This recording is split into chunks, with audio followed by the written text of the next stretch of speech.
Hey friends, it's your girl Mia. This is Mia Horror Stories. And tonight's story, the sun hasn't come up in 48 hours, and the news won't talk about it, is told in darkness. The screen will stay black, so you can simply listen, imagine, and feel every moment without distraction. Trust me, the build-up matters, and the ending is where the real chill hides. So don't look away, and don't leave early. The first thing that felt wrong was the coffee maker light. Clicked on like it always did, the little blue LED glowing in the kitchen, as if morning had arrived on schedule, as if the world had done its part, and all I had to do was mine. The machine hissed and gurgled, and the smell came up warm and bitter, the only honest thing in the apartment. Outside the window, the city was still the same color it had been all night, an old, bruised gray pressed against the glass. I checked my phone again, even though I already knew what it would say. 0712. Tuesday. A weather app that insisted on sunrise 06:58, like it was reading off a script. My reflection in the dark window looked like someone who'd been awake too long. Hair bent the wrong way. Dry line of toothpaste at the corner of my mouth that I'd missed. A face lit from below by the phone, the kind of lighting that makes everyone look guilty. In the street 12 floors down, a bus rolled by, interior lights bright and full, carrying silhouettes like aquarium fish. Nobody was running. Nobody was pointing up at the sky. Nobody was filming anything dramatic. That was the part that was easiest to explain and hardest to accept at the same time. People didn't panic over darkness. They panicked over sirens and smoke and crowds moving in one direction. Darkness was a weather problem, a power problem, a New York is gross in the winter problem. Except this wasn't winter. I leaned closer to the window until my forehead touched the glass. Cold. Not freezing cold, but cold in the way it got when the heat was a little too low, and the day never warmed the room. I could see my own breath faintly, a ghost of condensation that disappeared as fast as it formed. Okay, I said out loud, like the apartment needed reassurance. Okay, the kettle whistled. Sharp, impatient. I shut it off, and the sudden quiet made me notice the other sounds. The faint hum of the refrigerator, the neighbor's shower through the shared wall, a distant car alarm that kept trying and failing to become important. My phone buzzed, a group text from work that I'd muted months ago and never left because leaving would have been a statement. Mara, editor. Anyone else's commute a mess. Devin, it's weird dark out. Mara, like storm dark. Devin, like midnight dark. Mara, don't start. Have a deadline. Devin, I'm serious. 7 a.m. and it's still night. I scrolled, more messages. A link to a local news site with a headline about a subway delay due to signal issues. No mention of the sky. A meme someone had already made, an old cartoon of a guy squinting at a clock. When daylight savings hits different. The kind of joke that landed wrong because it was too quick, too eager to cover discomfort with something shareable. I typed, same here, in Queens. It's like the power's out outside. And I deleted it. That sounded stupid. Power didn't go out outside.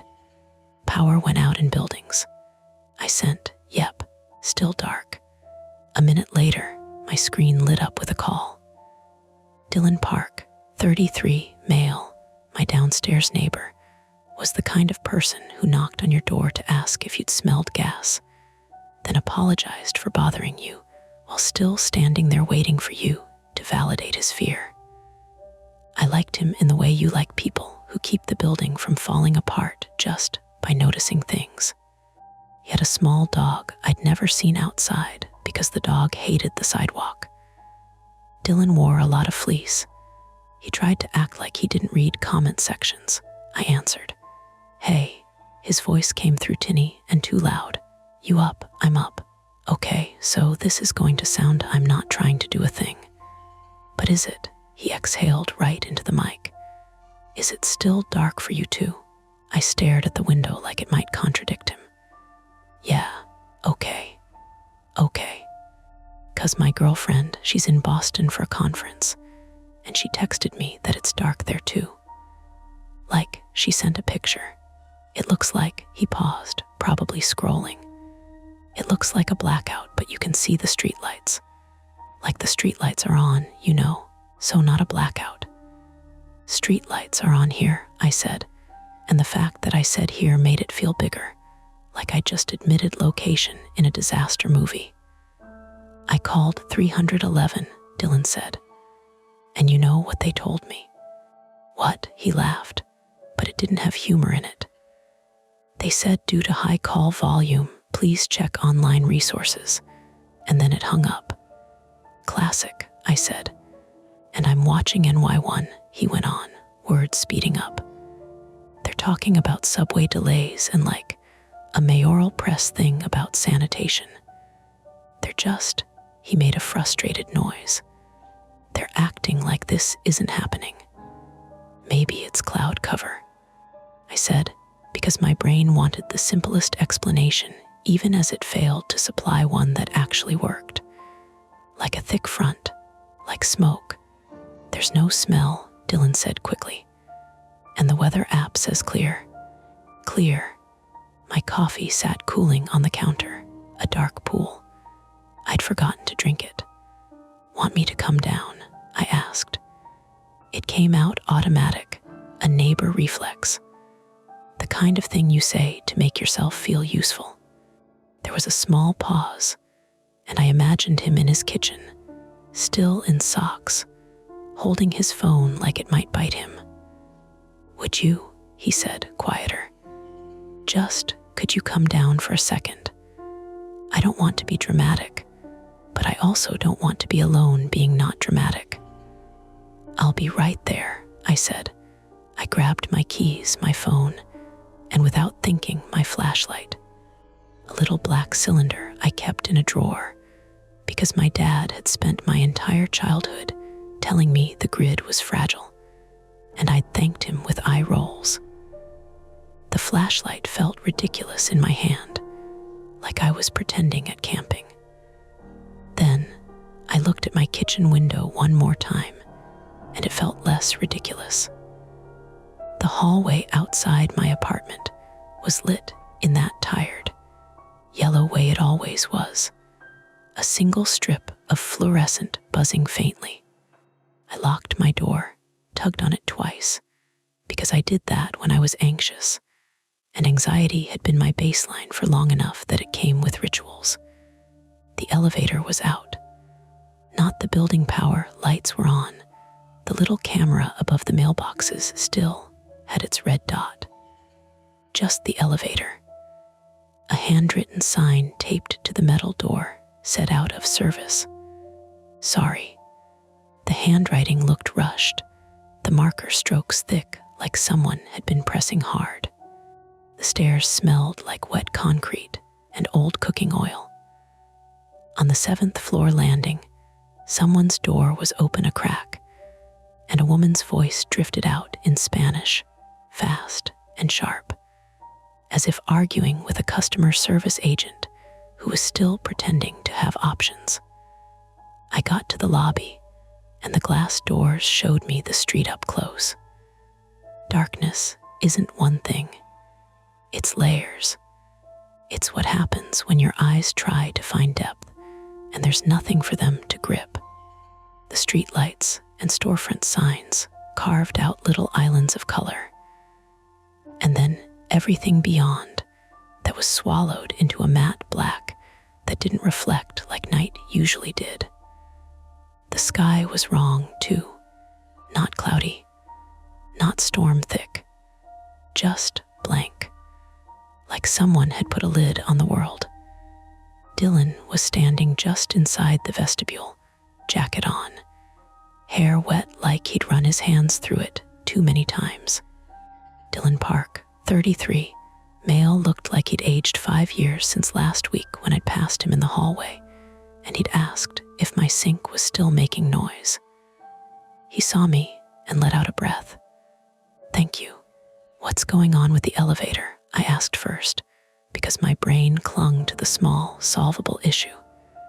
"Died at like 3, he said. "Some people got stuck for 20 minutes. FDNY came. They were normal about it." He gestured vaguely toward the door.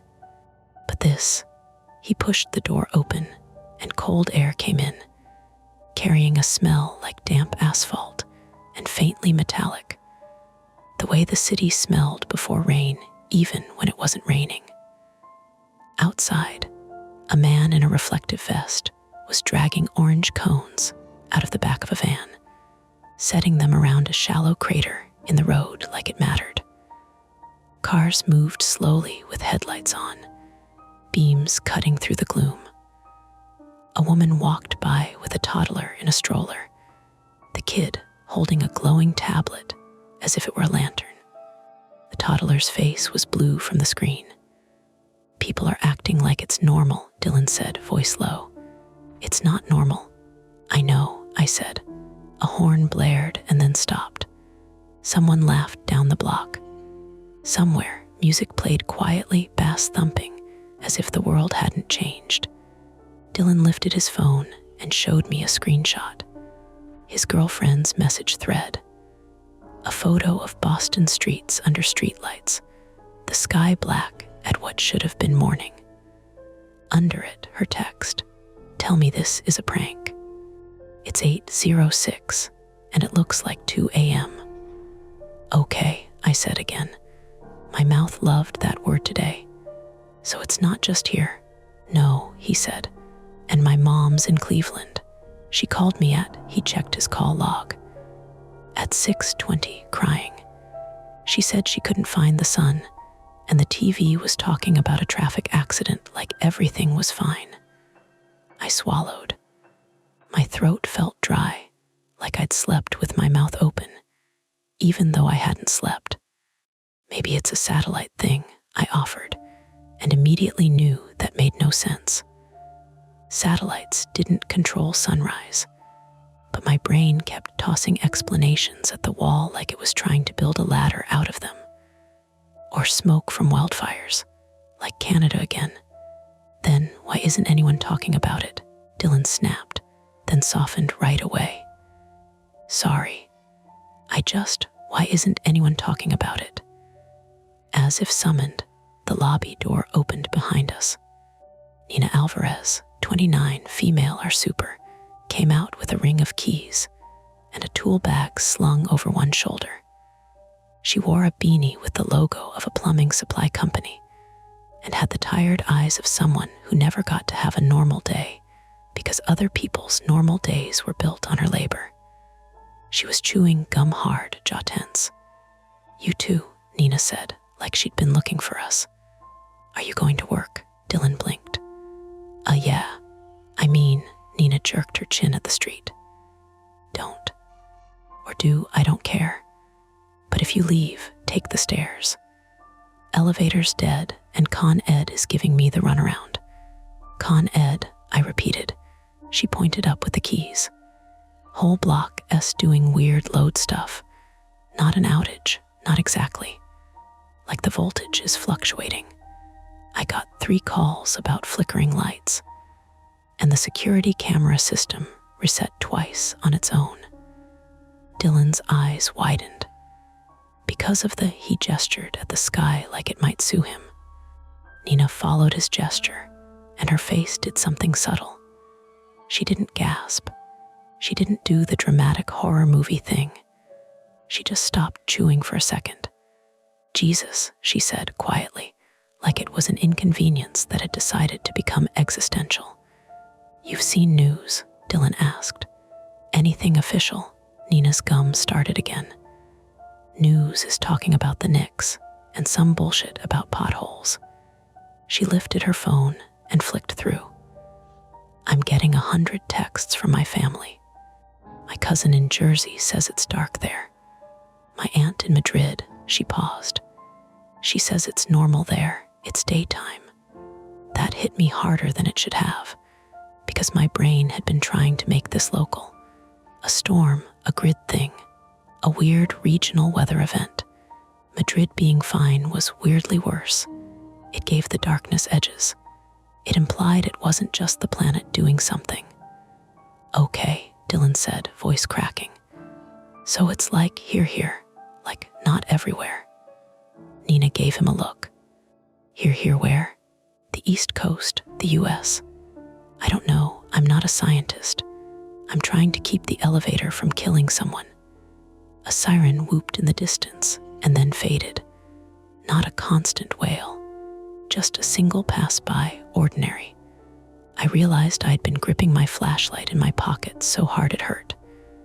Look, Nina said, lowering her voice.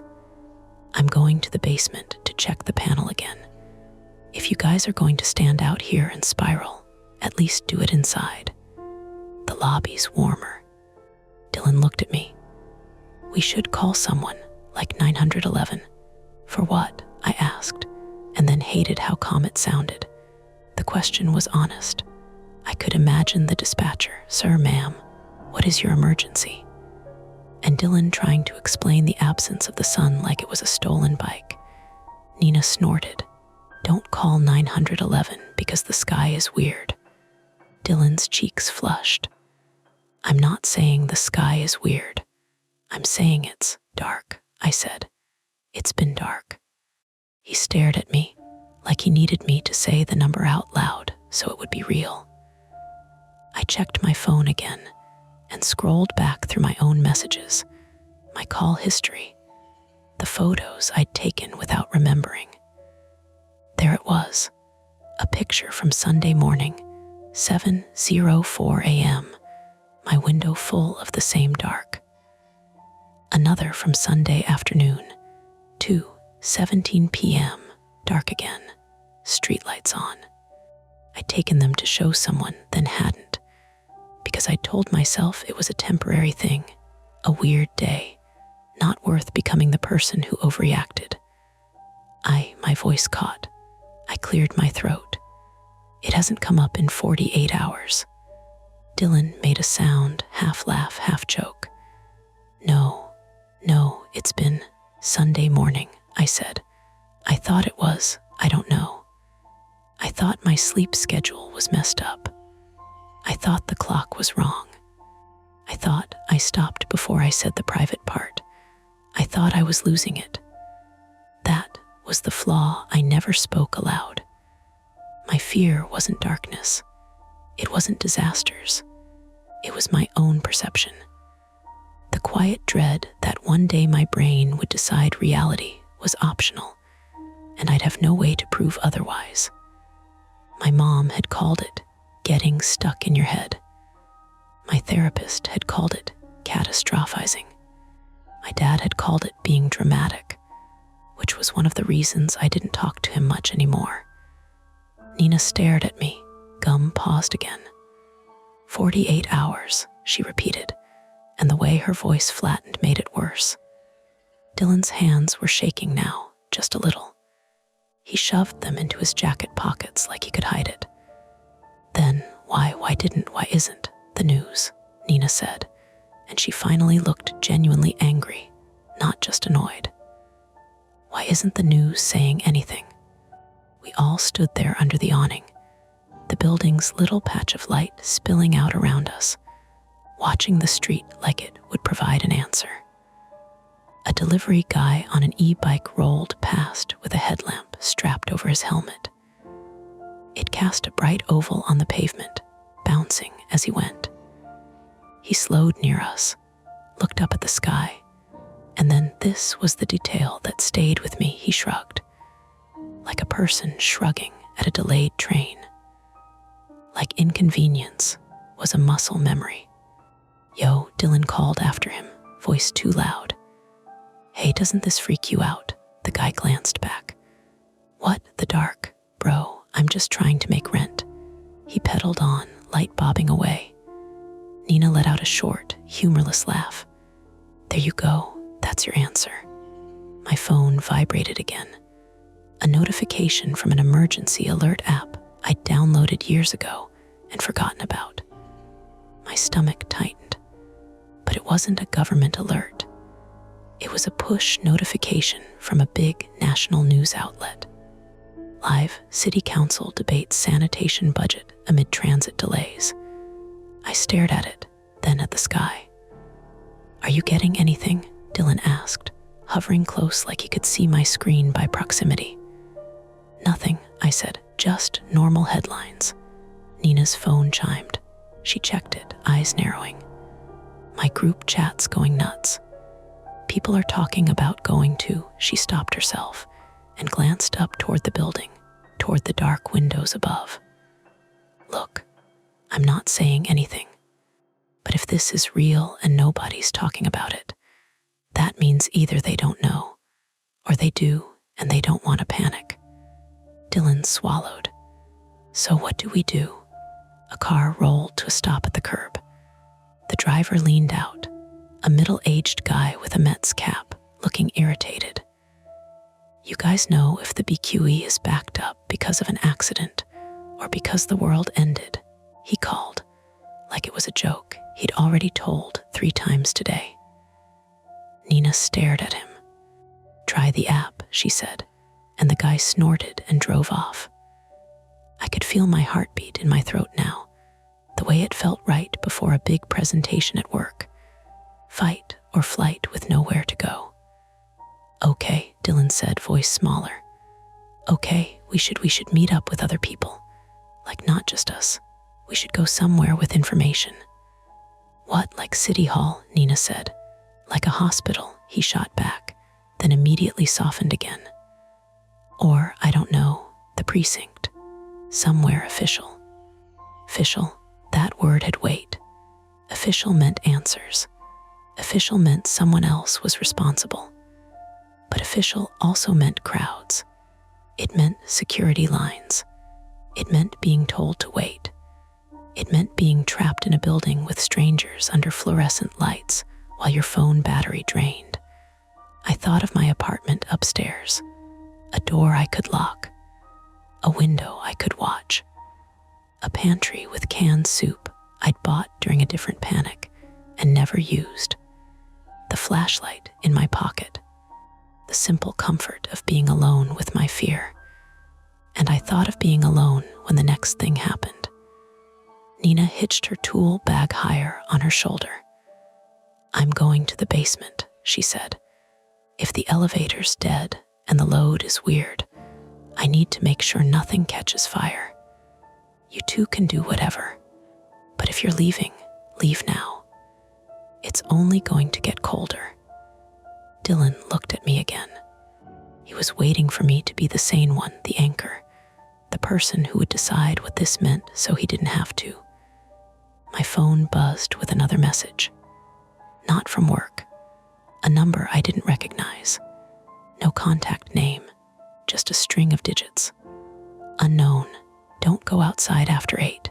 Keep your lights low. I stared at the text until the letters blurred slightly, like my eyes were trying to protect me by making it unreadable. Dylan followed my gaze. What is that? I swallowed, forcing my voice steady. Probably a prank. Who would prank that? He asked, and I didn't have an answer that didn't make everything worse. Nina was already heading back inside, keys jingling, shoulders tight with purpose. Dylan hovered on the sidewalk, half turned toward the street, half toward the lobby. I took one step backward into the warmth and light spilling from the building, then stopped. We had a choice, right there under the awning. Stay inside where it was familiar and pretend the world could be managed from behind glass, or go out into the city and look for something people answers, proof before whatever was happening got a name. Dylan's voice was quiet when he spoke again. If we go, where do we even start? I looked down the street, Headlights, streetlights, a bus sighing at a stop. People moving like this was just another day wearing the wrong outfit. And above it all, a sky that refused to change. I don't know, I said, but I don't want to be the person who waits until it's too late to move. Dylan nodded once, sharp, like he'd made a decision out of fear and didn't want to admit it. Okay, he said. Okay, so do we go to the precinct? Or I didn't answer yet. My thumb hovered over my phone screen, over the unknown message, over the call button, over the group texts full of jokes that weren't funny. We stood there, breathing the damp, metallic air, with the lobby behind us and the dark city ahead, and the feeling, small, undeniable, explainable if you tried hard enough, that something had already shifted under our feet. And we were about to choose which way to lean. We chose the precinct. It wasn't heroic. It was just the closest place that felt like it had fluorescent lights and paperwork, and someone whose job description included explaining things. The 108th precinct was 8 blocks away. Normally, it was a 10-minute walk, 20 if you stopped for coffee or got stuck behind a double-parked truck. Today it felt longer, like distance had stretched with the light. Dylan walked half a step ahead of me, shoulders hunched, hands in his jacket pockets. He kept checking his phone, like the sky might update if he refreshed it enough. Nina had stayed behind to deal with the electrical panel, promising to text if anything caught fire or glowed. The way she said it made it sound like a joke. The way she didn't smile made it clear it was. The streetlights were still on. That was the detail that kept snagging my brain. Streetlights were on a timer or a sensor. They turned off when the light reached a certain level. If they were still on, that meant whatever threshold they were waiting for hadn't been met, which meant this wasn't just clouds. "Do you hear that?" Dylan asked suddenly. I stopped, listened. At first I heard the usual cars, distant horns, the faint rattle of a subway passing underground. Then I noticed what was missing. Birds. No early morning chirps, no pigeons flapping off rooftops. The trees along the sidewalk were just dark shapes, leaves unmoving in the still air. "They're probably confused," I said. "Birds?" he asked. "Yeah, if they think it's night, they're not going to do morning." He let out a tight breath. That's not comforting.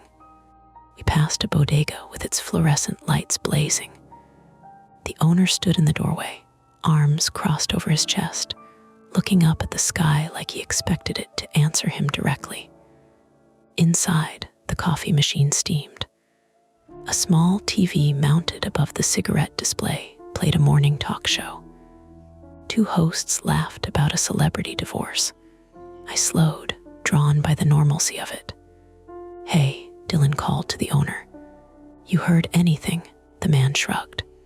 "Heard what? About this?" Dylan gestured upward.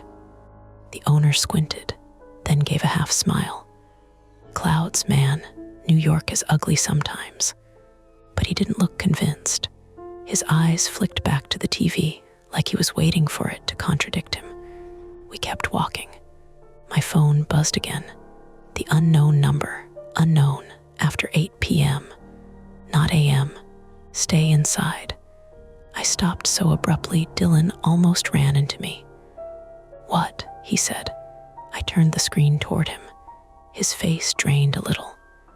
"That's not funny," he said. I didn't say it was. "Block them." "Why?" "Because that's insane. And you don't need insane right now." He was right, technically. But blocking felt like cutting off a thread, even if it led somewhere bad. My private fear, the one I'd swallowed earlier, pressed against my ribs again. What if this was someone I knew?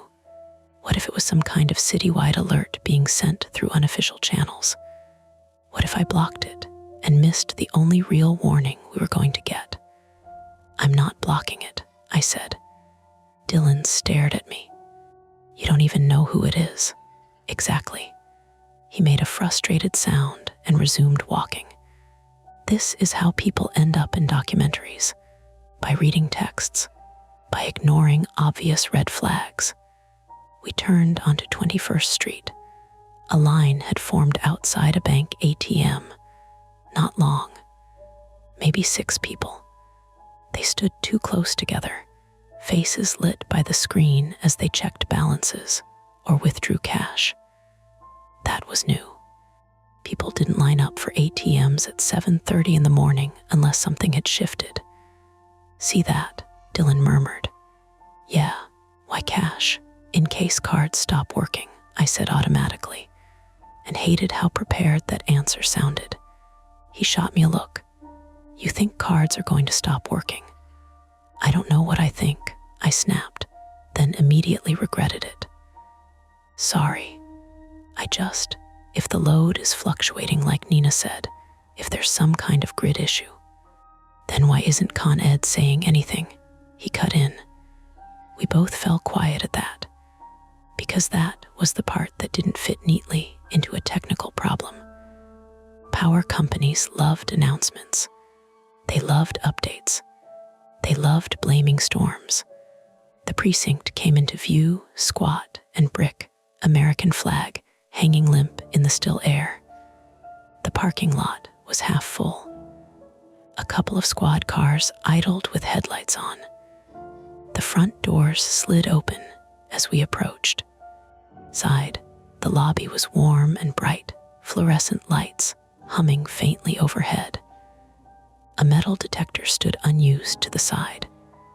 Behind a glass partition, a desk officer typed at a computer with the bored focus of someone who had already decided nothing surprising would happen today. There were maybe 8 other people in the waiting area. A man in a construction vest pacing. A woman clutching a purse to her chest. An older couple sitting shoulder to shoulder, whispering. Dylan and I stepped up to the glass. The officer didn't look up right away. Yes, Dylan opened his mouth, then hesitated. I could see the self-doubt flicker across his face. Say it wrong and you sound unhinged. Say it too calmly and you sound like you're wasting time. It's about he started. The darkness, I said, because someone had to. The officer finally looked up. He was in his 40s, hair cut close, expression neutral to the point of being sculpted. What about it? He asked. Dylan blinked. You're aware of it. The officer's mouth twitched. It's dark out, yes. It's been dark for 48 hours, I said. My voice came out steadier than I felt. We have timestamps, photos. It hasn't come up. A pause. The hum of the lights seemed louder. Ma'am, the officer said carefully. Sunrise was at 6:58 this morning. It wasn't, Dylan said, a little too fast. It was, the officer repeated, tapping his monitor. According to the National Weather Service. I leaned forward. Have you looked outside? He didn't answer that directly. We've had a number of calls, he said instead. The official guidance is that there's heavy atmospheric cover affecting light levels in certain regions. There's no cause for alarm. Heavy atmospheric cover, Dylan repeated, like he was testing the words for weight. Like what? I asked. Smoke, pollution. From where? The officer's jaw tightened slightly. That's not information I have access to. Behind us, the man in the construction vest stepped forward. My sister S in Connecticut, he said loudly.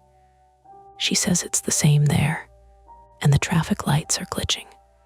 The officer glanced past us. Sir, if you have a specific emergency. This is an emergency, the man shot back. A murmur rippled through the waiting area. The older woman started crying quietly, not sobbing, just leaking tears down her cheeks, while her husband rubbed her shoulder in small, repetitive circles. Dylan's hands were shaking again.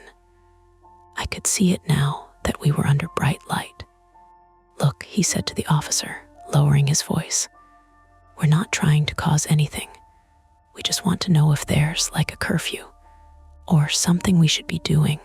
The officer hesitated for half a second too long. "There is no curfew," he said finally. "There is no directive for residents to alter their routines." My phone buzzed again in my hand. I didn't want to look. I did anyway. "Unknown. They're not going to say it. It's about load. It's about the grid. Don't wait." I felt the floor tilt slightly under my feet, not physically, but in that internal way when your certainty shifts. "Who is that?" Dylan whispered. "I don't know. Ask them," he said urgently. "Ask them who they are." My thumbs hovered over the keyboard. Who is this?" The typing bubble appeared almost immediately. That was worse. That meant someone was waiting. "Unknown. You don't have time for that." My chest tightened. "Ma'am," the officer said sharply, "are you going to file a report or not?" I looked up at him. What kind of report would we file? He held my gaze for a long moment. Then, quietly, "There's no crime here." The fluorescent lights flickered. It was subtle. A quick dip, like someone had blinked the room. Every head in the lobby tilted upward at the same time. The lights steadied. The hum returned. Dylan exhaled shakily. "You saw that?" The officer's eyes flicked to the ceiling, then back to us. "We're experiencing minor fluctuations due to increased load." "Load," I repeated, thinking of Nina in the basement, of voltage spikes, of elevators dying at 3 a.m. The construction worker swore under his breath. "My job site lost power twice already," he muttered. The officer's radio crackled on his shoulder. Static, then a voice too distorted to make out. His expression shifted almost imperceptibly. He turned slightly away from us, hand covering the mic. "Copy," he said. "We're monitoring." "Monitoring what?" When he turned back, his neutrality was thinner. "If you don't have a specific emergency," he said, "I'm going to ask you to clear the lobby. We need to keep pathways open." "For what?" Dylan demanded. "For emergency services." The way he said it made my stomach drop. "What emergency services?" I asked. "That's not," he stopped himself. "We are anticipating increased calls. That's all." Behind us, someone's phone started blaring an alarm. Not a ringtone, an emergency tone. High, piercing, mechanical. Everyone froze. The man fumbled with his phone, hands clumsy. "It's not mine," he said, panic creeping in. Then another tone joined it, and another. My phone vibrated violently in my hand. The screen lit up with the unmistakable format of a wireless emergency alert. But instead of the usual block of text, there was a single line: "Emergency. Reduce electrical usage immediately. Avoid non-essential lighting. Further instructions to follow." The room filled with overlapping beeps as every phone echoed the same message. Dylan stared at me. "It's about the grid," he breathed. The officer swore under his breath, low and sharp. The lights flickered again, longer this time. The hum wavered. Somewhere deeper in the building, something thunked loudly, like a heavy relay switching off. In the waiting area, the older woman let out a small, animal sound. "Everyone remain calm," the officer said, but his voice had lost some of its practiced steadiness. "This is precautionary." The fluorescent lights went out. Not a dramatic explosion, not sparks, just off. For half a second, the room was black. Then emergency backup lights kicked in, dim and reddish, casting long shadows across the floor. The air felt different immediately, heavier without the bright hum. Outside the precinct windows, the streetlights were still on. Headlights still moved. But in the lobby, the darkness pressed closer. My phone buzzed again. Unknown. This is the start. If you're near a station or substation, get away. Now, Dylan's voice was barely audible. What station? I looked toward the back of the precinct, toward the parking lot where squad cars idled, toward the radio still crackling on the officer's shoulder. Another thunk echoed through the building. And then, from somewhere outside, a transformer blew. The sound was sharp and concussive, like a gunshot layered with metal tearing. The lights outside the windows flickered wildly. One streetlight went dark. A second later, the red emergency lights inside the precinct dimmed. The officer's radio erupted in overlapping voices. Units report. Substation on 20th. Fire. Traffic signals down. Dylan grabbed my arm hard enough to hurt. We need to leave. The officer shouted something we couldn't hear over the noise. Another explosion sounded, farther away this time, but close enough that the windows rattled. The red lights flickered. For a heartbeat, everything went completely black again. When the emergency lights sputtered back to life, weaker now, the waiting area had shifted. People were on their feet. The older couple had separated. The construction worker was already heading for the door. My phone vibrated one more time. Unknown, too late. Dylan looked at me, eyes wide and bright in the red glow. We have to move, he said. But the front doors of the precinct had just locked automatically with a heavy metallic clunk. And outside, the streetlights were starting to go out one by one. The automatic locks on the precinct doors made a sound I'd only ever heard in movies, metal sliding into place with quiet finality. For a second, nobody moved.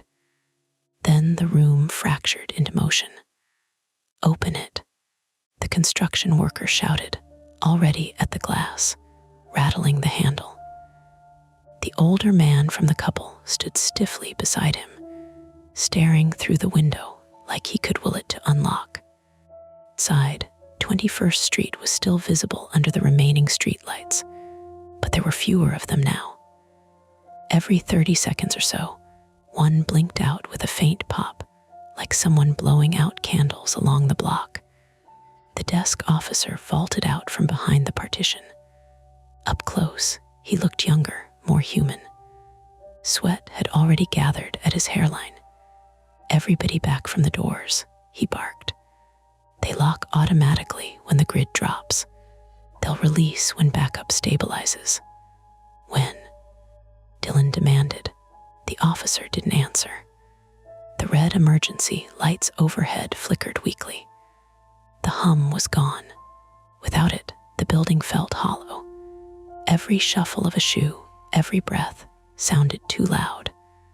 Another explosion cracked somewhere to the south toward Queensboro Bridge, maybe. Hard to tell direction when the air swallowed sound like this. My phone screen glowed in my hand. No new texts from the unknown number. No new alerts. Just the earlier instruction. Reduce electrical usage. Avoid non-essential lighting. The officer grabbed a handheld radio off his belt and spoke into it. Central, this is 108. We're on generator. Multiple transformer failures audible in our vicinity. Confirm substation fire on 20th. Static answered him. Then a voice, thin and broken. Confirmed Con Ed reports overload rolling.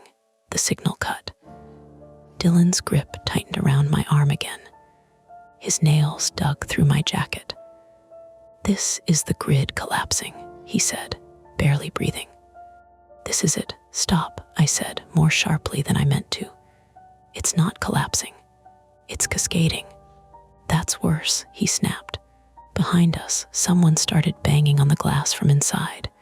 The construction worker, frustration boiling over. Sir, the officer shouted. Step away from the door. I've got my kid at daycare. the man yelled back. "You think I'm staying here?" The word daycare cut through the room. A few heads turned. A woman near the benches whispered, "Oh my God." The officer swore under his breath and moved toward a panel on the wall beside the door, a metal box with a key slot. "Manual override," he muttered. That was the first attempt. He inserted a small key, twisted. Nothing. He twisted again, harder.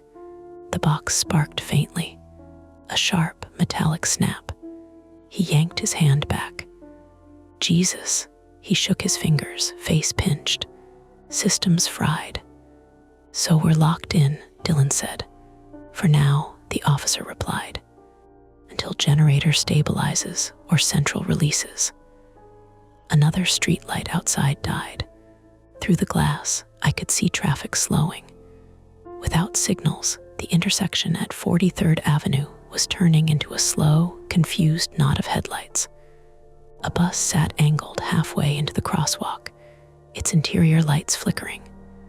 My phone vibrated. "Unknown. Don't wait for Central. The secondary relay on 20th is failing. When it trips, it will arc." My throat went dry. "What does arc mean?" Dylan whispered. "Like electricity jumping," I said. "Like when wires touch." He stared at the window. "We're 3 blocks from 20th. I counted automatically in my head. We had walked north along 21st Street. The Con Ed substation, if that's what the texter meant, sat between 20th and 19th. A squat, windowless structure I'd passed 100 times without looking at. The officer looked up sharply. "Who are you texting?" "No one," I lied. He held my gaze for half a second too long, then turned away, back to his radio. The red lights dimmed further.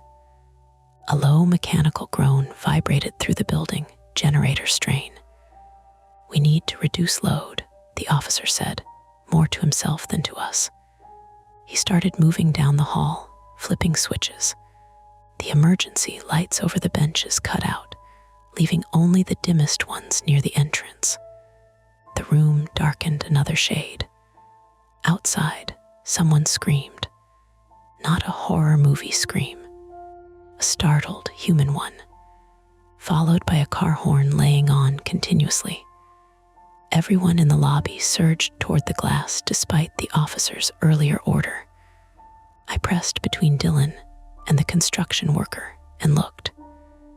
At the intersection, 2 cars had collided. Low speed, probably no airbags visible, but without traffic lights, and with drivers misjudging the darkness, they'd hit nose to nose. One driver was out of his car already, gesturing wildly. Then, from behind the Con Ed building down the block, a plume of smoke rose, black against black. "That's it," Dylan said. "That's the substation." The misdirection came then. A flash, white and blinding, lit the sky for a split second. The entire street glowed as if lightning had struck directly above us.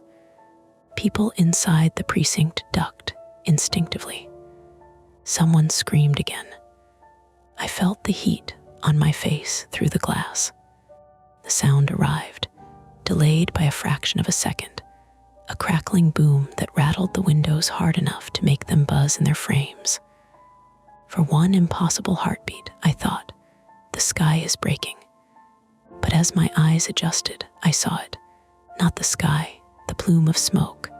A transformer had blown at the substation. The flash was electrical, not celestial. The darkness above hadn't changed. "It's the grid," I whispered, forcing my brain back onto the rails. "Not the sun." Dylan nodded shakily. Right. The generator in the precinct coughed. The red lights flickered dangerously. The officer came running back from the hallway. "Everybody away from the front windows," he shouted. "If that arc jumps," he didn't finish. The glass spiderwebbed in the top corner with a sharp ping. Not shattered, just fractured. A tiny stone-sized impact from something outside, debris maybe. People stumbled back. The construction worker looked ready to punch through the door anyway. "I'm not staying," he muttered. The second attempt came from him. He grabbed a metal chair from the waiting area and swung it at the lower pane of the door. "Stop," the officer shouted. The chair hit glass. The sound was dull, not the dramatic crash you'd expect. The reinforced pane held, cracking but not giving way. He swung again. This time the glass split in a spreading web pattern, but the safety laminate kept it intact. "You'll cut yourself," I shouted. He swung a third time. The chair leg bent. The glass stayed in place, trembling but unbroken. The officer lunged and tackled him sideways. They hit the floor hard. The chair clattered across the tiles. For a moment, it looked like a fight. Then the officer pinned him, breath ragged. "You think the street is safer?" he demanded. "You think running blind into downed lines is going to help your kid?" The man went still under him. The reality of that word, lines, settled over the room. Downed lines. Through the cracked glass, I could see something else now. The traffic lights at the intersection were completely dead. Cars had started backing up in all directions. A delivery truck had stalled in the middle of the crossing, its driver standing outside with his phone raised, filming. My phone buzzed again. Unknown, the arc jumped north. Secondary relay failed. Next cascade is west. "You have minutes." "Minutes for what?" "Who are you talking to?" Dylan hissed. "I don't know," I snapped, my composure cracking. "But they know what's happening." The officer stood, hauling the construction worker up with him. "Phones on low power mode," he ordered the room. "We don't know how long networks hold." Networks. I toggled low power automatically. The battery indicator turned yellow. My heart was pounding so hard I felt lightheaded. "We can't stay here," Dylan said, voice fraying. "If that building catches, if something explodes." "We don't know it will," I said, but the conviction was gone. Another explosion boomed, closer this time. The smoke plume thickened. The red emergency lights sputtered again. Then they died. This time, they didn't come back. Complete darkness swallowed the lobby. Someone sobbed. My flashlight was in my pocket. My hands shook as I pulled it out and clicked it on. A tight white beam cut through the black, illuminating faces in harsh angles. Others followed suit, phone flashlights flicking on one by one, until the room was dotted with small, unsteady lights. The officer's silhouette moved toward the back hall. "Generators out," he said grimly. "We're on nothing." Nothing meant no electronic locks. The front door's magnetic seal had likely failed when power dropped. Dylan looked at me. "Now," he said. We moved toward the door together. The officer didn't stop us this time. The construction worker reached it first, testing the handle. It gave. The door swung open with a long, dragging sound as fractured glass scraped against frame. Outside, the street was darker than it had been minutes ago. Only a handful of headlights remained. The street lights were gone. Smoke drifted down the block, acrid and sharp in my nose. Somewhere metal clanged, then a cascade of sparks rained briefly in the distance. "Stay low," the officer called after us. "Watch for lines. Don't touch anything metallic." We stepped onto 21st Street. The air felt charged, not in a mystical way, just dry and electric, like before a thunderstorm. To the south, near 20th Avenue, flames licked from the top of the substation wall. Cars were abandoning the intersection.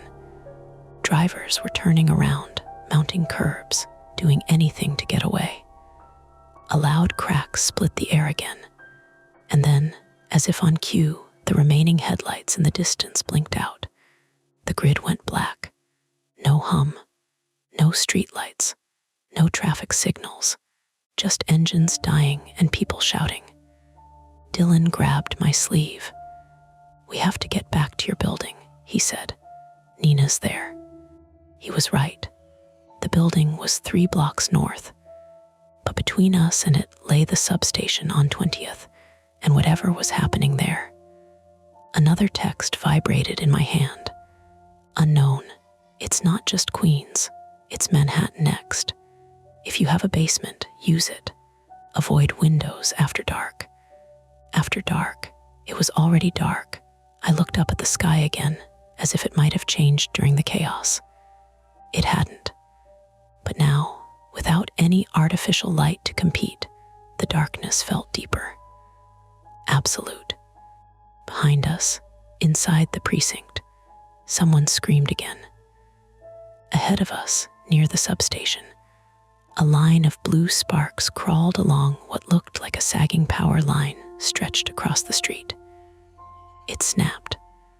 The live wire hit the wet asphalt with a violent hiss, throwing off a halo of white light that illuminated the block in stark, unforgiving detail. We were standing in the open. There was no going back inside. The precinct doors had fallen shut again, likely mechanically locked by default. And between us and home, the street was now a maze of downed lines, stalled cars, and a burning substation. Retreat wasn't safer anymore. It was impossible. The wire hit the street like a living thing. It slapped wet asphalt, hissed, and threw off a ring of white sparks that lit the block in a strobing pulse, bright, dark, bright, each flash catching faces mid-expression, mouths open, hands half raised, the whole street frozen in a stop-motion panic. Dylan yanked me backward by my sleeve hard enough to spin me. I stumbled into the curb and my ankle rolled. Pain flared hot and immediate, sharp as a snapped rubber band. "Don't move," he said, voice thin. Don't step." I didn't. I stood there, breathing too fast, staring at the line arcing across the street like a luminous snake. The smell was what made it real, burned ozone and melted insulation, that bitter electric tang that coated the back of my tongue. Cars sat dead at odd angles. A bus had stalled with its doors open, interior black. Somewhere inside it, someone banged on a window, rhythm frantic. I couldn't see them, only the sound. Thump, thump, thump. Stop. Thump. The darkness above was absolute now. No streetlights. No glow from windows. Only the occasional violent flare from the wire and the orange lick of fire from the Con Ed substation down toward 20th. Smoke rising into nothing. "Okay," I said, because my mouth still loved that word, but it came out like a plea. Behind us, the precinct door was shut. The glass was cracked in a spiderweb. Even if it wasn't locked, going back meant running the gauntlet of the wire again. And the building had no power, no lights, no certainty. Ahead of us, toward our apartment building, the route was blocked by the sagging line and the stalled intersection. People were backing away in a loose wave, some running, some just walking fast, like they were trying to stay civilized, while their bodies screamed. A man in a hoodie tried to dart around the wire at the far side, skirting the curb. "No," Dylan shouted. The man didn't hear or didn't care. He took one more step. The air snapped. A blue-white tongue of electricity leapt, not touching him directly, just close enough to remind everyone what close enough meant. He jerked back, fell, scrambled away on hands and knees, swearing. My phone vibrated against my palm. I'd forgotten I was still holding it. Unknown. If you're on 21st near 20th, you're in the arc zone. Get behind masonry. Don't touch metal. Basement. Now, arc zone, masonry, basement. The words were too specific to be a random troll. Dylan saw my screen over my shoulder. How do they know where we are? I don't know, I said, my voice shook. But they're right. We need cover. Your building, he said. We have to get to your building. We can't cross, I said, staring at the wire. My ankle throbbed, radiating up my shin. Not there. His eyes flicked left and right, mapping like he was suddenly a person who could do that under pressure. We go west, he said. Side streets. We loop around. West meant closer to the waterfront and warehouses, more industrial blocks with fewer people, fewer lights even on normal days. Manhattan next, I whispered, remembering the text. As if the darkness cared about borough lines. Another crack sounded from the substation. The fire flared higher. A chunk of something, maybe a piece of transformer casing, fell with a heavy clang. The construction worker, the one who tried to smash the precinct door, appeared from the precinct side, jogging toward us with a limp and a split lip. He'd gotten out too. My kid, he gasped, eyes wild. I have to, he looked at the wire, then at us. How do we get past that? We don't, Dylan snapped. We go around. The man shook his head violently. Around where? Everything's dead. As if to answer him, the distant sound of a car engine revved, then died with a choked cough. Somewhere, glass shattered. A dog barked nonstop from inside an apartment. The city was making new noises now, unfamiliar ones, like a machine failing in slow motion. A figure emerged from the smoke down the block, moving quickly, ducking between stalled cars. For a split second, with the darkness and the flickering light from the wire, it looked wrong, too fast, too close to the ground. My heart jumped. Animal, something running. Then the wire flared again, and I saw the reflective stripe on a jacket and the small, bobbing headlamp. The delivery rider from earlier. He skidded to a stop behind a parked SUV, crouched low as if he knew exactly what could happen if the arc jumped. He looked up at us, eyes wide, breath steaming in the cold air. Yo, he shouted. Don't go near that. We know, Dylan shouted back. How do we get out? Alleys, the rider yelled. Behind the tire shop. There's a back way to 23rd. But he waved his hand toward the substation. They're pushing people back. There's cops by the rail yard. Cops, I repeated. He made a harsh laugh. Like two, with flashlights. Telling people to go home like home isn't also dark. The construction worker started forward, then froze as the wire hissed louder. The rider's headlamp caught on something near the curb, a metal bike rack.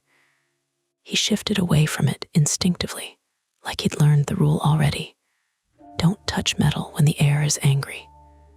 Come on, Dylan said to me, and he started pulling me west, away from the wire. My ankle protested with every step. I bit the inside of my cheek hard enough to taste blood. We moved in short bursts. 3 steps. Stop. Listen. The air felt like it had teeth. On 43rd Avenue, we passed a storefront with its security gate half lowered. The owner inside using a phone flashlight to count cash into a plastic bag. He looked up as we passed, eyes flat. You got power, Dylan called. The man snorted. You see power. Keep moving.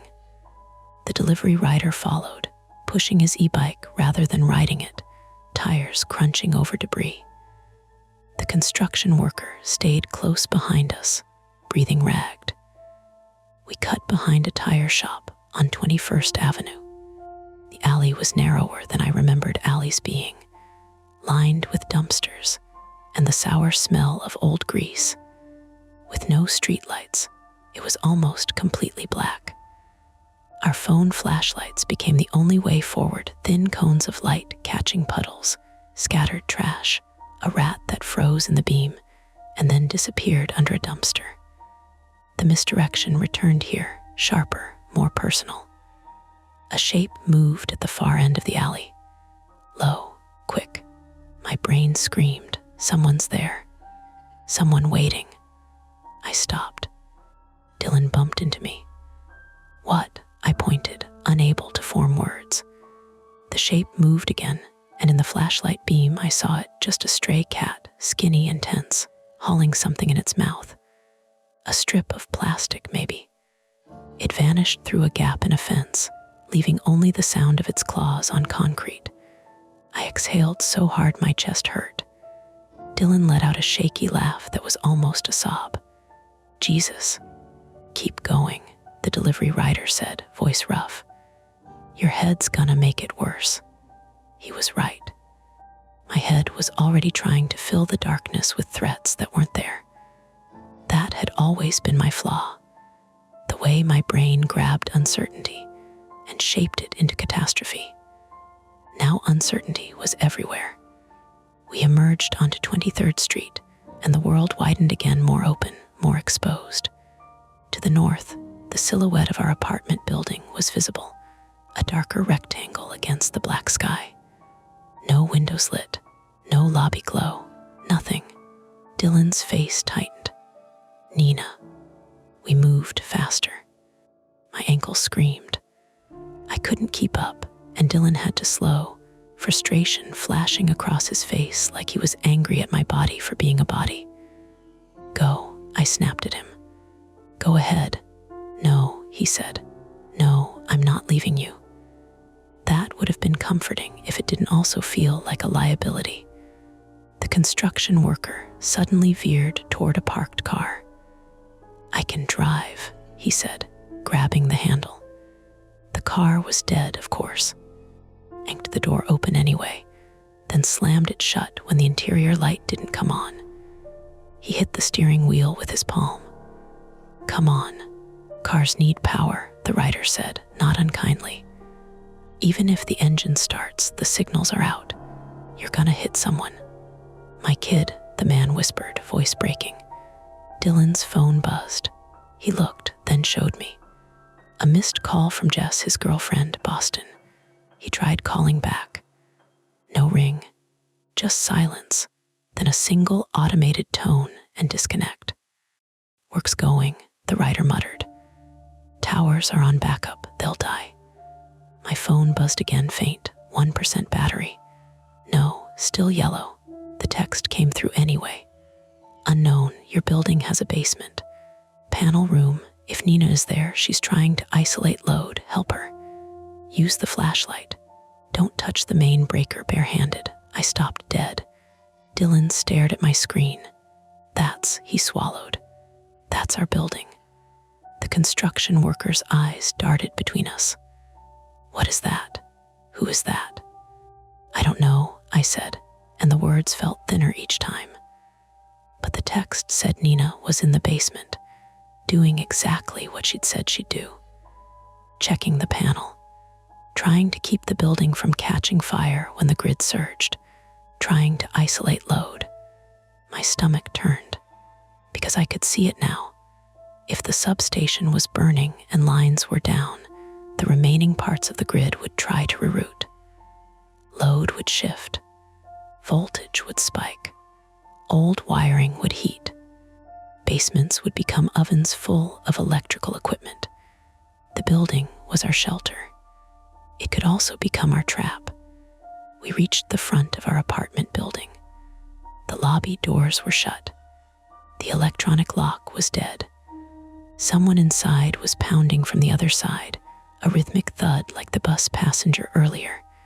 The glass vibrated. I pressed my face close to the door. Hello, I shouted. A face appeared in the darkness inside, lit by a phone. A woman, eyes wide, breath fogging the glass. She yanked the door open manually. There must have been a mechanical latch. Cold air rushed in. Inside the lobby, It smelled different without power. Stale, dusty, like the building had exhaled and no longer pulled air through its lungs. "Are you okay?" I asked her. She didn't answer. She just said, "They said stay inside," as if repeating a mantra that might keep her safe. "Where's Nina?" Dylan demanded. The woman pointed toward the stairwell. "Basement," she said. "She's down there." She told everyone not to use candles. Good. Nina was thinking about fire, about oxygen, about the mundane ways people died in emergencies. We moved into the stairwell. It was pitch black. Dylan turned on his phone flashlight. I turned on mine. The delivery rider's headlamp threw a steady circle of light that made him look like a miner. We went down. The stairs smelled like damp concrete and something faintly sweet, mold maybe. My ankle protested every step downward, but pain was its own kind of focus. It kept me from spiraling too far into my thoughts. At the basement door, we heard Nina's voice. "No, don't touch that," she snapped, echoing in the cramped space. I said don't. We pushed in. The basement was a narrow corridor lined with storage cages and old paint cans. At the far end, the electrical panel room door was open. Light spilled out, weak, flickering. Not electric light. A battery lantern sat on the floor inside, casting a pale glow across the panel. Nina was crouched in front of it, sweat shining on her forehead despite the cold. Her tool bag was open, wires and meters scattered. She looked up sharply as we entered. "Why are you here?" she barked, then her eyes flicked to the delivery rider. "Who's that?" "No time," Dylan said. "The substation S on fire. The precinct lost power." "Everything S." "I know," Nina cut in, voice tight. "I've been hearing it. You can hear it through the pipes." She jerked her chin toward the panel. "I'm trying to keep this building from becoming a toaster." The construction worker hovered in the doorway, breathing hard. "My kid," Nina threw him a look that could have peeled paint. "And my job is to keep you from dying in a basement because you lit a candle next to a gas leak. Stay out of my way." The panel itself looked like a mouth full of teeth. Rows of breakers. Labels in faded marker. A main switch at the top that Nina kept glancing at like it was a loaded gun. The lantern flickered, as if in sympathy. "What can we do?" Dylan asked, and it came out smaller than before. Nina wiped her forehead with the back of her wrist. "You can help me isolate circuits. People upstairs are turning on every flashlight, charging every device, trying to run space heaters like it's normal. If load surges back, this panel will cook. I need to shut down non-essential branches." "Non-essential," Dylan echoed. "Hallway lights," Nina said. "Elevator already dead. Laundry room, anything that draws heavy." My phone buzzed. One more message. "Unknown, main breaker only if you have to. Last resort. Risk of arc flash. Use insulated gloves. Dry floor." I stared at it.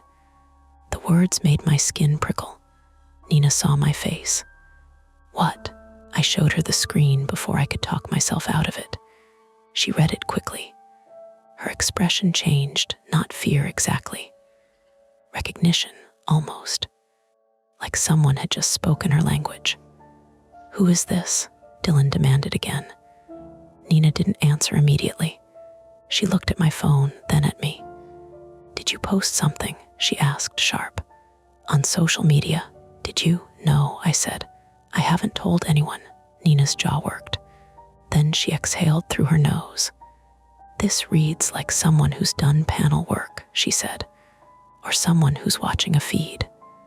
Con Ed, maybe. Or City." The delivery rider shifted his weight. "People are saying all kinds of stuff online," he said. "When the network still works. Half of it is trash." "This isn't trash," Nina said. and the certainty in her voice made my stomach drop further. A low vibration pulsed through the wall. Everyone froze. It wasn't a sound so much as a feeling, like the building itself had hummed. Then, faintly, a click from the panel. One breaker toggled on its own, tripping with a tiny metallic snap. Nina's eyes widened. "That's backfeed," she whispered.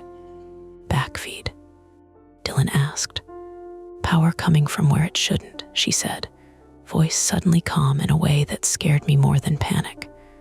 "When the grid's unstable, you can get weird returns. Voltage spikes. It can jump circuits. It can," another breaker snapped. Then two more. The panel began to tick like an angry insect. Nina grabbed a pair of insulated gloves from her bag and shoved them at me. "Put those on." My hands shook. I fumbled, pulling the rubber tight. The gloves smelled like old latex and sweat. "Are we doing?" I asked, and my voice sounded far away. Nina pointed. "You," she said to Dylan, "go upstairs and tell everyone no chargers, no heaters, no microwaves, nothing. Tell them if they don't, they're going to burn alive." Dylan didn't move. "I'm not leaving you." "Go," Nina snapped. "You want to help by being useful." He hesitated, then bolted out, feet pounding up the stairs. Nina looked at me. "You're staying," she said, "because you're already here and because you have gloves on." The construction worker stepped forward. "I can help." Nina's gaze flicked over him. "Can you follow instructions?" He nodded too fast. "Good," she said. "Stand by the lantern. Keep it steady. If it flickers, I need to know." The delivery rider hovered in the doorway. "What about me?" Nina's voice softened a fraction. "Hold the door. Keep people out." He planted himself there, headlamp aimed outward like a warning. Another deep hum vibrated through the building. This one stronger. Lantern flickered. The panel clicked rapidly now. A staccato rhythm. My heart matched it. Nina reached for a meter, pressed probes against a terminal. The needle jumped. "Jesus," she breathed. "It's surging." The smell hit next, hot plastic, faint at first, then sharper. The kind of smell that made every survival instinct in your body scream fire before you saw it. "Nina," I said, voice strangled. "I know," she said, eyes locked on the main breaker. "I know." The unknown text had said, "Last resort. Main breaker only if you have to. Risk of arc flash." I could feel my private fear rising, trying to take the wheel. "This is too much. You're not a person who does this. You're going to mess up. You're going to hallucinate sparks that aren't there. You're going to freeze." The panel ticked faster. Then, with a sharp pop, a small blue spark jumped from one of the terminals to the metal panel door. It was tiny, realistic, but in the dark basement, it looked like the beginning of a larger disaster. Construction worker yelped and stumbled back, knocking into a storage cage. A box fell, thudding on the floor. Something glass shattered. "Stay still," Nina shouted. "Don't." Another spark, larger this time. A brief, angry flare. The smell intensified. Nina's face went pale. "Okay," she said, voice suddenly clipped. "Okay, we're doing it." "Doing what?" I asked, though I already knew. She looked at me, eyes fierce. "Main breaker. We kill the building." "That means," I started. "No elevators," she said. "No heat, no lights. No water pumps if they're electric. But if we don't, this panel arcs and we lose the building anyway. And maybe us with it." My mouth went dry. "How?" Nina pointed at the main switch. "On my count, you flip it down, fast, no hesitation." My throat tightened. This was the flaw, exposed and bleeding. My hesitation, my need for certainty before action. My terror of acting on the wrong reality. The panel gave me reality in the form of heat and sparks. Nina shoved my shoulder gently, positioning me. "Feet dry," she warned. Stay off the puddle. I glanced down.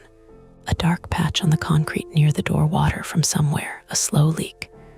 The kind that was always in basements. The kind that would kill you if electricity found it. The lantern flickered again, and for a second the room went dim enough that Nina's face became a mask. Count, I whispered. 1, Nina said. The panel hissed softly now, an electrical sizzle. 2, she said. A breaker snapped. Another spark jumped. 3, Nina said. I reached up with both gloved hands, grabbed the main breaker handle. It felt solid, stubborn, like it didn't want to move. I pulled. For half a second it resisted, then it gave. The breaker slammed down with a heavy clunk that echoed in the small room. Everything went quiet. Not instantly. There was a fading whine, like a machine spinning down. Then nothing. No ticking. No hum. No sizzle. The smell lingered, but it stopped growing. The lantern steadied. In the sudden calm, I realized my breathing was loud. Harsh. Animal. Nina sagged back against the wall, eyes closed for one long second. We did it, the construction worker whispered, voice trembling. Don't celebrate, Nina said, opening her eyes. We just turned our building into a cave. Upstairs, distant footsteps pounded, Dylan returning, 2 steps at a time. He burst into the basement corridor, flashlight beam bouncing wildly. There, he gasped. People are freaking out. Someone tried to light a candle. I yelled. He looked at Nina. Did you? Nina nodded once. Building S off. Dylan's face crumpled with relief and fear at the same time. Okay. Then, from somewhere above us, a sound like a distant roar rose through the stairwell. Not supernatural, not an animal, a crowd. Voices, dozens of them layered and swelling, moving closer. The delivery rider stiffened at the door. Someone's coming, he said. Nina sat up straighter, listening. That's not our tenants. The roar grew louder, accompanied by pounding fists on the lobby glass, the heavy thud of bodies against a door. A man's voice shouted, muffled through floors. Open up, we saw your lights. Let us in. My stomach dropped. We don't have lights, Dylan whispered. They think we do, Nina said grimly. They saw the lantern through a basement window, or they saw our phones, or they're guessing. The pounding intensified. Another voice, closer now, angrier. I know you're in there. Nina looked at me, then at Dylan. Her eyes were hard. This is why the news didn't talk, she said quietly. Because when people don't have information, they make their own. And then they come looking for someone to blame. Upstairs, the lobby door rattled violently. The building, our shelter, our cave, had just announced itself to the dark street as a place with power. Even though we'd cut it. And now, with the grid dead, with the precinct useless, with the sky still refusing dawn, we had resolved one threat at a cost, only to trigger another we couldn't walk away from. Because the crowd was already at the door, and they weren't asking anymore. The pounding upstairs wasn't one sound. It was a whole vocabulary.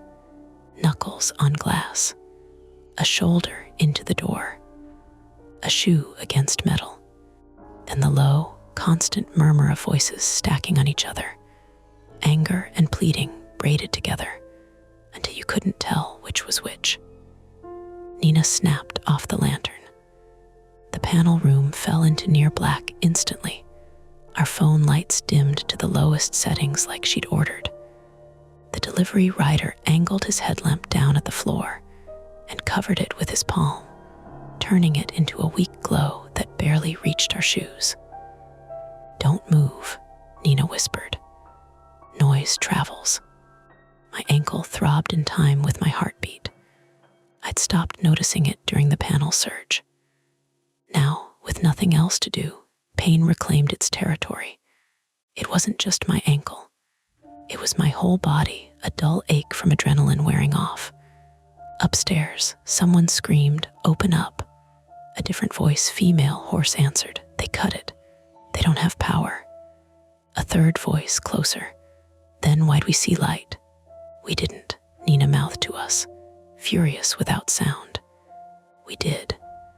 Lantern, the phone screens, the brief bloom of light in a basement window. A tiny mistake that had become a beacon. Dylan stood near the door, breathing through his nose, hands clenched so tight his knuckles looked pale even in the dim. He'd gone from frantic to strangely still, as if his brain had switched into a mode where feeling was optional because it wasn't helpful.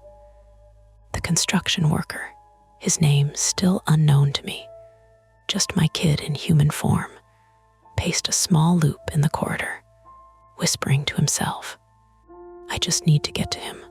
I just need." The delivery rider kept peeking up the stairs, body taut like a spring. Every time the lobby door rattled, he flinched. I stared at my phone. No signal bars. Battery at 19%, then 18%. My fingers hovered over the message thread from unknown. The last text sat there like a cold hand on my spine. Too late, basement, panel room. Avoid windows after dark, after dark, after 8.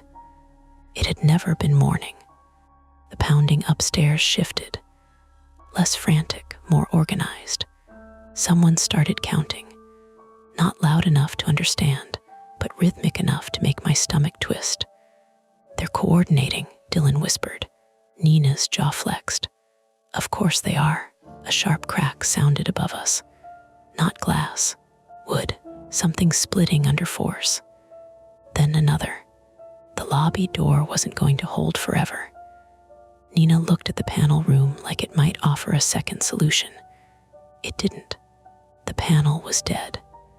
The building was dead. We were alive in the basement of a dead building, and people outside thought we were lying about it. "Back stair," Nina whispered finally. "The service exit." Dylan blinked. "What?" "The door behind the storage cages," Nina said. "It goes out into the alley by the dumpsters. It's not pretty, but it's a way out."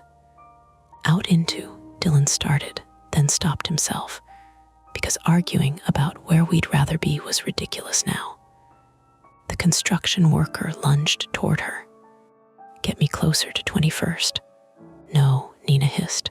"It gets you away from a mob," he swore. And that was the closest he'd come to an answer that wasn't his kid's name. We moved, quietly, carefully, like the building itself was listening. Nina led us past storage cages. Someone's bike hung upside down from a hook. A row of holiday decorations in plastic bins. The ordinary clutter of normal life, now reduced to obstacles. We reached the service door. Nina tried the handle. Locked. Of course it was locked. She muttered something under her breath and dug into her tool bag. Keys clinked softly, a sound that felt too loud in the hush. Upstairs, the lobby door gave a deeper, more violent rattle. Then a sound like glass finally giving way, shattering, the safety laminate tearing, a spray of fragments. The crowd surged in a wave of noise. "Now," Nina whispered, and jammed a key into the service lock. It turned. The door swung open into darkness that smelled like trash and damp cardboard. Cold air slapped my face. We slipped out one by one, keeping our lights low, stepping into the alley like we were crawling out from under a table during an earthquake. Behind us, from inside the building, the roar rose again, closer now, inside the lobby, voices echoing through stairwells. We didn't wait to hear what they did next. We moved fast. My ankle nearly buckled with the first few steps. Dylan hooked my arm under his without asking and half dragged, half supported me. I hated it and needed it at the same time. The alley opened onto a side street that ran parallel to 23rd. We stayed close to brick walls, away from metal fences, away from anything that might be live.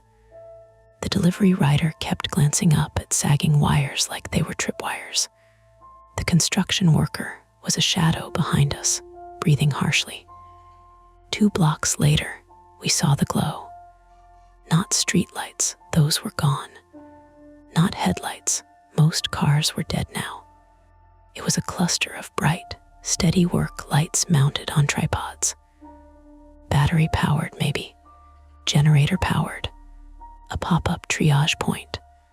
Orange cones. A folding table. 2 EMTs in reflective jackets moving with the brisk efficiency of people who had already decided panic was a waste of time. A police officer stood nearby with a flashlight, face drawn. A small knot of people sat on the curb, wrapped in blankets, their eyes blank. The universe narrowed into something practical. Help. Nina approached first, hands up, voice firm. "We've got an injured ankle," she called, and we just evacuated a building with a crowd forcing entry. 1 EMT, a woman with tight braids and a face that didn't waste expressions, looked up. "Name?" she asked, already pulling gloves on. I realized with a jolt I hadn't said my own name to anyone in hours. Not once. Like names were luxuries for a world with daylight. I gave it. My voice sounded wrong in my ears, too small for what had happened. The EMT checked my ankle quickly, palpating with practiced hands. Pain shot through me, and I yelped despite myself. "Sprain," she said. "Maybe a fracture. We can splint. We're not transporting unless it's life-threatening. Ambulances are being held for fires and electrocutions." Electrocutions. My stomach rolled. She wrapped my ankle in a tight bandage and fitted a splint that made it feel both safer and more fragile. "Can you walk?" she asked. "Yeah," I lied. "Try again," she said, and it wasn't mean. It was exact. I took a step. My vision sparked at the edges. "Not well. Crutches are in short supply," she said, gesturing toward a small pile that looked like it had already been scavenged. "We can give you a cane, or you can lean on your boyfriend." "He's not," Dylan started, then stopped. The EMT didn't care. She handed him a length of metal, some kind of collapsible cane, and Dylan took it like it was an honor and a burden. A police officer approached Nina, not the same one from the precinct. Younger, tired. "Ma'am, you said forced entry." Nina's eyes flashed. "Not forced yet. They broke the lobby glass. They were coming in." The officer's jaw tightened. "We've had a lot of that." He glanced at Dylan and me. "You have IDs." "In my apartment," Dylan said. "In the building you left?" the officer asked, and his voice held something like disbelief that people still cared about ID right now. "Yes," Dylan said, stubborn. "We live there." The officer looked between us and Nina, then at the alley behind us. "Do not go back," he said. "Stay away from crowds. If you've got somewhere you can shelter without drawing attention, do that. Keep lights low. Keep lights low." The phrase landed like a weight. The officer continued, voice dropping. "And stop calling 911 unless someone is actively dying. Dispatch is," he stopped, as if the word failing felt too final. "Dispatch is overwhelmed." Nina nodded once. "What about Con Ed? Any updates?" He gave a short, humorless laugh. "Updates, sure. They're saying rolling outages and precautionary shutoffs. They're not saying why it's still dark." "Still," Dylan repeated softly. The officer's eyes flicked up, toward the sky, toward nothing. "Don't," he said, like the sky was a temptation. The EMT finished taping the splint. "Where are you headed?" she asked. Nina hesitated. That hesitation was new for her. Nina always had a plan, even if the plan was, "I'll fix it myself." We can't go back, Nina said finally. The building's compromised, the panels off. The EMT nodded as if she'd heard that sentence a dozen times today. Community Warming Center at PS 111, she said, pointing east. They've got generator lights and water. Not much privacy, but there's staff. And there's cops. Cops didn't help us much, Dylan muttered. Cops aren't here to help, Nina said, not cruelly. They're here to keep it from becoming a stampede. We started moving again in a small, limping cluster. The delivery rider didn't come with us. He stood near the triage lights, adjusting his headlamp. You're not coming, Dylan asked. The rider shrugged, mouth tight. I gotta check on my cousin. He's near the bridge. He paused. Listen, don't trust anyone who says they know why it's dark. Everyone's gonna have a story. I thought of my phone, dead silent now in my pocket. Yeah, I said, and my voice came out hoarse. I know. We headed toward the school. The streets between were a study in small disasters. A woman sat on her stoop, holding a crying baby, rocking without rhythm. A man stood in the middle of the road directing cars with a flashlight like he'd appointed himself traffic control.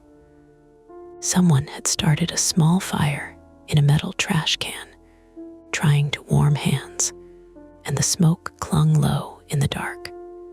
One corner, we passed a group of teenagers filming with their phones, faces lit blue as they narrated their own fear. They were talking fast, trying to sound brave. Nobody's talking about it, one of them said, voice loud. They're lying. Nina kept her eyes forward. Dylan's jaw tightened. My ankle throbbed with each step. The splint rubbed.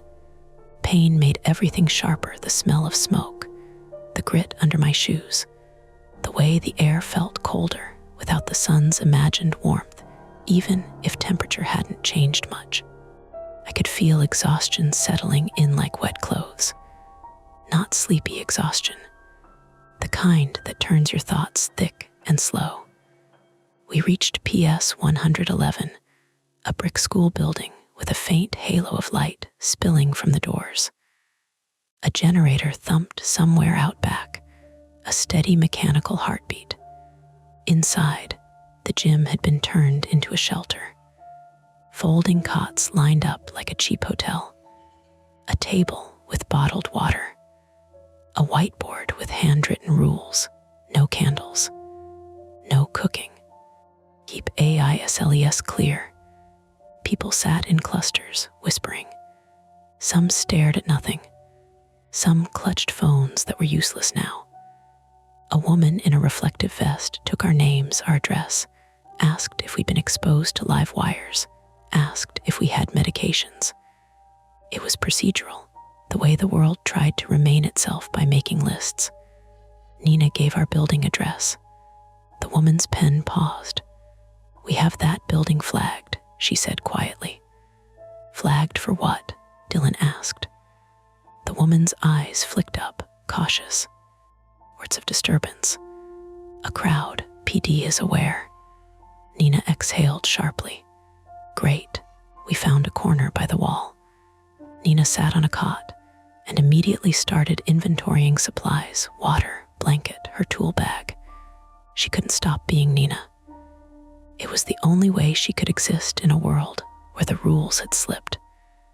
Dylan sat beside me on the edge of a cot, elbows on knees, staring at the gym floor. He looked like he'd aged 10 years since this morning. I couldn't reach Jess, he said finally. His voice was small. I couldn't reach anyone, I nodded. There was nothing to say that didn't sound like a cliché. I keep thinking, he continued. What if he stopped, swallowed. What if Boston is worse? What if, Nina's head snapped up. Don't, she said, not gently. You'll break yourself. Dylan's mouth twisted. You think I'm not already broken? Nina held his gaze, then softened, just barely.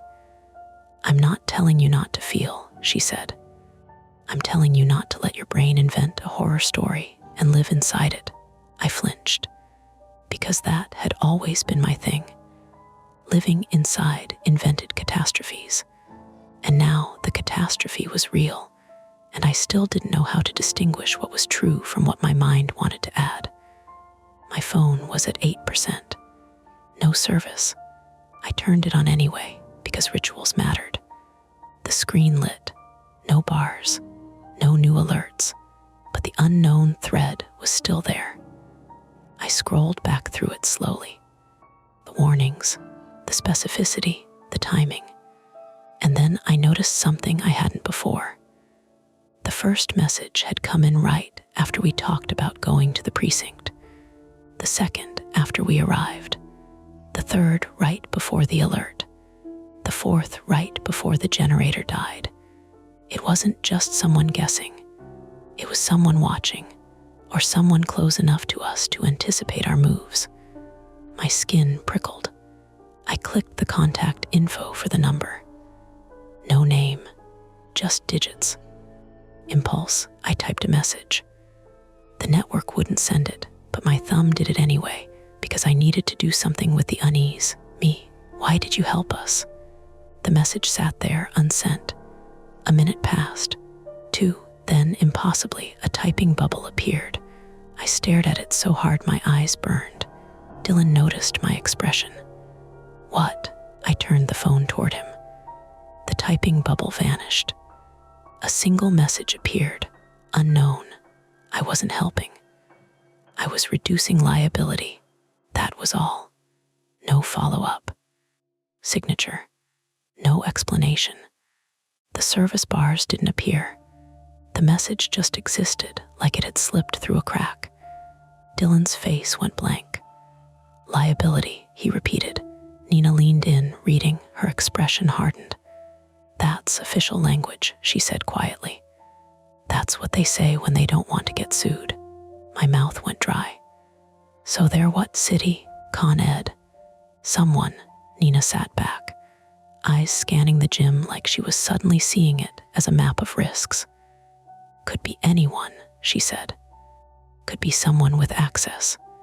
Could be someone who thinks they're smarter than the rest of us. Dylan stared at the phone like it was radioactive. So they knew, they know, they've known. And the news didn't talk, I whispered.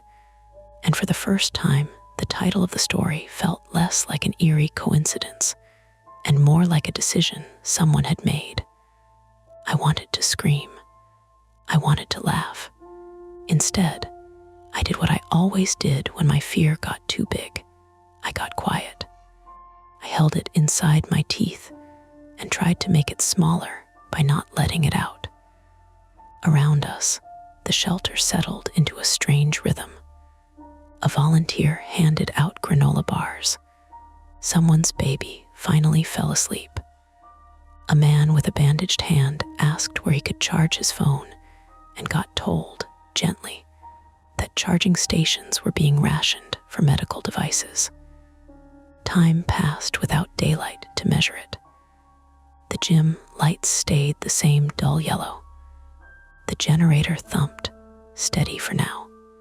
At some point, a TV on a rolling cart flickered on near the front of the gym. People turned toward it like sunflowers, hungry for any authoritative glow. The image was grainy. The sound was low, but we could hear enough. A news anchor sat in a studio that looked too bright, too normal. Their voice was calm, rehearsed. Experiencing localized power disruptions due to increased demand, the anchor said. Officials advise residents to conserve electricity and remain indoors after 8 p.m. There's no evidence of the feed glitched. The anchor froze mid-blink. Then the screen went black. A murmur rose through the gym. Someone laughed, high and brittle. Someone else started crying. Nina stared at the dead TV. Remain indoors after 8 p.m., she said softly. So that part was real. Dylan rubbed his face with both hands. It's always remain calm, he murmured. There's no evidence. I looked at my phone again. 8%. 7. In the absence of the sun, ordinary reality tried to reassert itself in pieces. Forms filled out, bandages applied, rules written on whiteboards. The gym smelled like sweat and damp wool, and the faint chemical tang of disinfectant. It was almost normal, but the cracks were everywhere. Outside, through the high gym windows, the sky was still black. Not night black with stars, not storm black with cloud texture, just a flat, lid-like dark. Somewhere in the building, a child asked loudly, "When is morning?" No one answered. Later, how much later, I couldn't tell. An officer walked through the gym with a clipboard, taking names of people whose buildings had been disturbed. Nina gave our address again. Dylan gave his girlfriend's name, asked if there was any way to check on out-of-state family. The officer shook his head. "Phones are intermittent," he said. "We're prioritizing." He stopped, as if the word priority was suddenly absurd. "Prioritizing hospitals and fire." "Is it everywhere?" Dylan asked. "The dark." The officer hesitated. That hesitation was the new normal. "East," he said finally. "Mostly. Some places are reporting daylight, others aren't." "Why?" I asked. He looked at me for a long moment, then said, "I don't know," with the kind of honesty that felt like a bruise. When he moved on, Nina leaned back against the wall and finally let herself close her eyes. Exhaustion sat on her shoulders like a heavy coat. Dylan lay down on his cot and stared at the ceiling, unblinking. The construction worker had left hours ago, slipping out with a group heading toward a daycare center on foot, face set in grim determination. I didn't know if he made it. I didn't know if any of us would make it through whatever came next. My ankle ached dully now, pain muted by fatigue. I held my phone in both hands until it reached 1%, then turned it off to save what little it had, like saving one match for a winter that might not end. In the quiet moments between generator thumps and distant sirens, my mind kept circling back to that last text. I wasn't helping. I was reducing liability. It wasn't a threat. It wasn't a promise. It was a shrug in words. And somehow, that felt worse than panic, because it meant someone had been making decisions in the dark long before we noticed the sun was gone. And even now, sitting on a cot in a school gym with my ankle wrapped and my future reduced to the next hour, I couldn't shake the sense that the most dangerous part of all of this wasn't the fire or the wires or the crowd. It was that someone, somewhere, had decided what we were allowed to know. The generator thumped. The lights stayed on. The sky stayed black. And the world, stubborn and cracked, kept going anyway. The shadows fade for now, but the stories never end. Don't forget to hit like, subscribe to Mia Horror Stories, and join our community of horror lovers. If you're hungry for more, check out the next video. Just remember, the scariest part is often the one you don't see coming. You're listening to Mia Horror Stories, and today's story is I found a Spotify playlist that contains the sound of my sleeping breath. The screen will stay completely black, letting your imagination do all the work. No visuals, no noise, just a story that creeps under your skin. Don't skip a second, because every detail builds to the chilling end you won't want to miss. The first time I noticed it, I almost scrolled right past. I was standing in line at Elm Coffee Roasters on Broadway, half awake, thumb doing that automatic little flick news, weather, whatever, while the shop's grinder screamed. and the door hissed every time someone came in with wet hair and a dog that shook itself like a mop. Seattle in February. Gray outside, warm inside, everything smelling like damp wool and espresso oils and cinnamon that somebody had spilled and never quite cleaned up. My Spotify opened itself the way it always did when I plugged my phone into my car, and I hadn't bothered to close it. It was sitting there on the screen like a polite waiter waiting for me to choose. Good morning, Discover Weekly, Daily Drive, the usual. Then a playlist I didn't recognize slid into the row. For you, Sleep Study 0217. The cover art was nothing, just a flat, dull gradient that looked like the default background you get before you upload an image. It had maybe 8 followers. The creator was a name that didn't ring anything. AM Source. I tapped it mostly out of annoyance. I hate new stuff appearing in my apps like my phone is redecorating while I'm not looking. The playlist loaded. The track list was weird right away. Titles that weren't titles.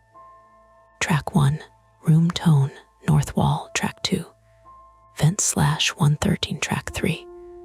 Breath 0342, Track 4. Mattress Shift, Track 5. Doorway, no artists. Or the artists were all the same thing, AM Source. I laughed under my breath because it felt like a prank that had missed its target. Like someone had tried to make a spooky playlist and forgot to include anything that made it fun. My thumb hovered over Breath 0342 because obviously it did. It was the only one that felt like it had teeth. Next, the barista called, and I stepped forward. Drip, please. Medium, I said. My voice came out rougher than I expected, like I'd been talking in my sleep. The barista, kid with a thin mustache and a beanie, did the whole efficient thing with the register. I glanced up at the chalkboard, pretended to consider pastries like I wasn't thinking about a playlist named Sleep Study 0217 showing up in my feed. My phone vibrated with a text. Nora, you awake? I stared at that for a second, like my body was trying to make a decision it didn't want to admit was happening. I typed back, barely. Why, I paid, took the little wooden token they use for names, and moved down the counter. The espresso machine exhaled steam. Someone's laptop fan whirred like a small insect. Outside, a bus sighed at the curb. Normal noises layered over each other until everything sounded like one big continuous room tone. My phone buzzed again. Nora, we good for tonight? Tonight, right. I had promised Nora I'd come over to her place in Ballard, eat whatever she cooked, and help her test out the baby monitor she'd impulsively bought even though she didn't have a baby and didn't plan on having one. She'd said it was for her dog, then she'd admitted it was because she didn't like the idea of being asleep and unaware. Nora was like that. She treated discomfort like a puzzle. If something made her uneasy, she bought a gadget, made a list, set an alarm, tried to solve it. My private flaw was the opposite. If something made me uneasy, I pretended it didn't exist until it started chewing on my ankles.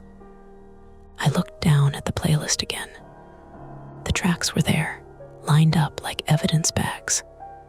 A ridiculous little thing, probably. A curated sleep sounds playlist that the algorithm thought I'd like because I listened to white noise on flights and rain sounds when my building's garbage truck came at 5 a.m., except doorway. Room tone, north wall. Those didn't sound like someone trying to soothe you. That sounded like someone recording.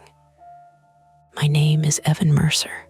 I'm 32, and I live alone in a 1-bedroom in Capitol Hill that that has thin walls and a radiator that pops like a knuckle when it heats up. I work for a small audio post-production house near Pioneer Square, the kind of place that cleans up podcasts, edits voiceover, makes terrible corporate videos sound less terrible. I spend my days listening to people breathe into microphones and pretending it's not intimate. I know what room tone is. I know what it means when a track is called Vent/113. It's not music, it's a space. My coffee came, and the barista set it down with a soft thunk. I picked it up, heat bleeding through the paper sleeve, and walked out into the drizzle. The cold air immediately grabbed the wet part of my hair and made it feel heavier. I put my earbuds in. Not both, just one, the left, so I could still hear the street. Habit. You learn to keep half your world open. My thumb hit play on breath, 0342. Nothing happened for a second, and I felt stupid in that very particular way you do when you realize you've been nudged into doing something by your own imagination. Like, wow, congrats, Evan. You scared yourself with a playlist. Then sound. Not music. A low, constant hush. Like an HVAC system. A faint, high-frequency whine that could be a cheap charger plugged into an outlet. And under it, a slow rhythm. In, out, in, out. The breath was close, not a cinematic sleeping person breath. Not exaggerated. It had little imperfections, one inhalation shallow, the next a little deeper like the person had shifted their jaw. Every once in a while there was a soft click, like teeth gently touching. At around 20 seconds in, the breath hitched just once and then settled again. My throat tightened. I stopped walking without meaning to and stood on the sidewalk like a man waiting for someone who wasn't coming. People passed me. A stroller wheel hit a crack and made that plastic clack. A car went by, tires whispering on wet pavement. I pulled the earbud out, like removing it would make the sound stop existing. But the track kept playing on my phone, a little moving bar creeping along, those breaths continuing in silence behind glass. I put it back in. At 31 seconds, the breath did something I recognized so specifically. It made my skin prickle in a clean line up my forearm. A tiny whistle on the exhale. Not every time, just when the air found the right angle. I'd had that whistle since I broke my nose playing soccer in high school. It wasn't always there, but when I slept on my back, or when my sinuses were irritated, the air would do that faint, almost musical thing. I stood there, coffee cooling in my hand, and listened to a stranger's sleeping breath that sounded exactly like mine. A rational voice tried to climb into the driver's seat. It's an algorithm. It's coincidence. You're sleep deprived. You're projecting. Another part of my brain, the part that spends its days pulling words out of noise, did something colder. It started listening for the room. There was a faint rattle every now and then, regular enough to be mechanical. A radiator, a vent flap. At 1 minute and 12 seconds, there was a distant, muffled thud, and then a softer squeak that sounded like a mattress spring. At 1 minute and 19 seconds, something else, a shift of fabric, a small sigh that didn't fit the rhythm, like someone had adjusted position. At 1 minute and 28 seconds, a different sound entirely soft, intermittent, like fingertips lightly tapping plastic. I yanked the earbud out again and stared at my phone screen. My coffee smelled sour now. The rain had picked up tiny needles against my cheeks. My fingers opened Spotify's track details. Not much there. No lyrics, no credits, no link to an artist page. Just the length. 3:42. The little three dots offered add to queue, go to playlist radio, share, share. My thumb hovered. I almost hit it, like I could send it to Nora as a joke. Like, look at this weird ASMR thing. But my stomach had already made up its mind. Nora would take it seriously. Nora would ask questions. Nora would want to act. And once you act, you have to admit something is happening. I didn't want that yet. I closed the app and started walking again, faster now, pretending it was because it was raining harder. My building was only 6 blocks away. The streets were familiar puddles collecting at the corners, the smell of fried food from the little place that always burned their oil, the distant siren that could be anything in a city. By the time I got to my building, my coffee was half gone and my hand was shaking from caffeine and something else I wouldn't name. Inside, the lobby smelled like wet dog and old carpet cleaner. The elevator mirror showed my face in a way I didn't like, paler than usual, eyes slightly too open. I looked like someone who just heard a story and couldn't stop picturing it. On the 4th floor, I unlocked my apartment and stepped into that familiar quiet. Not silence. The refrigerator hum, the radiator's occasional click, the neighbor's muffled footsteps overhead. The kind of baseline sound you stop noticing until it changes. I stood there, keys still in my hand, listening. Nothing seemed different. I walked into my bedroom. The comforter was slightly askew the way I'd left it. One pillow had the dent my head made. On the nightstand, a paperback I'd been pretending to read, a bottle of cheap melatonin, my old wired earbuds coiled like a dead snake. I picked up the phone again and opened Spotify like I couldn't help myself. The playlist was still there. Sleep Study 0217. The number bothered me now. It felt specific in a way that wasn't aesthetic. I tapped it again. The tracks loaded. I scrolled. There were more than 5 tracks. There were 12. I hadn't scrolled far enough in the coffee shop. Track 6, Keys/Metal, Track 7. Sink Drip Kitchen, Track 8. Whisper Unclear, Track 9. Phone Tap, Track 10. Sleep Talk Noted, Track 11. Shower Morning, Track 12. Door/Lock, my mouth went dry. I tapped Keys/Metal and held my breath, like that would keep the sound from getting inside me. The track started with a soft clink, a jingle, metal against metal. Then the sharper scrape of a key entering a lock, a twist, a little metallic give. It wasn't a generic sound effect. It wasn't cinematic. It was recorded too close, the mic picking up the tiny friction noises the way mine would when I recorded Foley at work. I walked to my front door and stared at my lock like it might confess something. I turned the deadbolt slowly, listening to it. The sound in real life matched the sound in my ear in a way that made me feel briefly weightless, like my body didn't know which version of the world to stand in. I stopped the track. My phone buzzed again. Nora, don't bail. I'm making food. I swallowed, tasted bitterness. Not just coffee. I called her instead of texting. I don't know why. Maybe I needed a voice that belonged to someone else. She picked up on the second ring. Evan, hey, I said, trying to sound normal. My voice came out careful, like I was walking across ice. You sound like you're about to tell me you got hit by a bus, she said. She was always like that, straight to the shape of things. No bus. I forced a laugh and failed. Listen, can I ask you something weird? Always.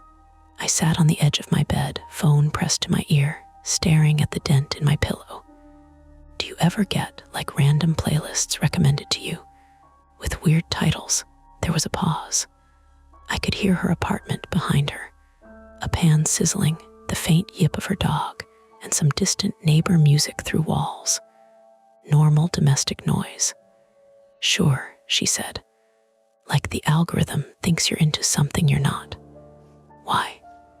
There's this playlist, I said, and my tongue wanted to trip over the words. And it sounds like recordings, not music. Another pause longer. The sizzle turned down like she'd moved the pan. Recordings of what? She asked. Her voice had shifted. Not scared, focused. I hesitated. I didn't want to say it out loud because out loud makes it real. I think it's my apartment, I said finally. Or something that sounds like it, like keys. A lock, breathing. Her inhale on the other end was sharp, involuntary. What do you mean breathing? I closed my eyes. The radiator popped. Somewhere in the building, a toilet flushed. I played a track called Breath, I said, and it sounds like someone sleeping. And I swallowed. It sounds like me. Okay, Nora said, too calm. That was her tell. Send it to me.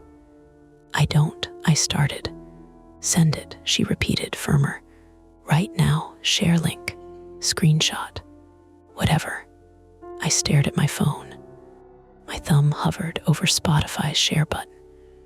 A tiny, normal icon that had no business feeling like a trapdoor. Nora, I said, and my voice did something I hated. It went soft, like I was asking permission. It's probably nothing. It's probably some weird ASMR thing, and I'm Evan, she cut in. You work with sound. You know the difference between a stock track and a recording. Don't talk yourself out of your own ears. I hated her for being right, and I loved her for it. Both feelings sat in my chest like stones. What do you want me to do? I asked.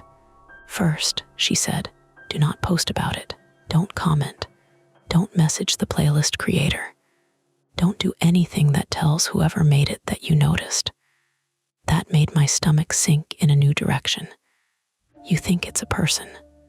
I think, she said carefully, that if it is a person, we don't want to invite them closer. Second, check your apartment. Slowly, like you would if you thought you lost your keys and didn't want to knock something over. Look for anything that doesn't belong. A sound in my room, just the refrigerator cycling on, somewhere out in the kitchen, made me flinch anyway. And third, Nora added, you're coming here tonight. You're not sleeping alone. I opened my mouth to argue, to say I was fine, to say it would be embarrassing to make a big deal out of a playlist. But the other tracks, doorway, whisper unclear, sleep talk noted, rose in my mind like a hand pressing up from underneath a sheet. I stood up. My knees felt too loose. Okay, I said. Okay, I'll come. Send me the link, she said. I looked at the share button again. My thumb still hovered, because the choice wasn't really send it or don't. The choice was, do I keep this inside my head where it can grow without witnesses, or do I pull someone else into it and risk making it real? Do I stay here and investigate my own space, or do I leave and risk that whatever this is, algorithm, prank, person, changes the moment I step out? I breathed in, and the air whistled faintly through my nose. On the phone, Nora waited. I didn't press anything yet. Evan, she said. I stared at my front door, at the lock, at the thin line of light under it from the hallway. Yeah, I said, voice low. I'm here. And then I had to decide what to do first. I didn't send the link, not right away.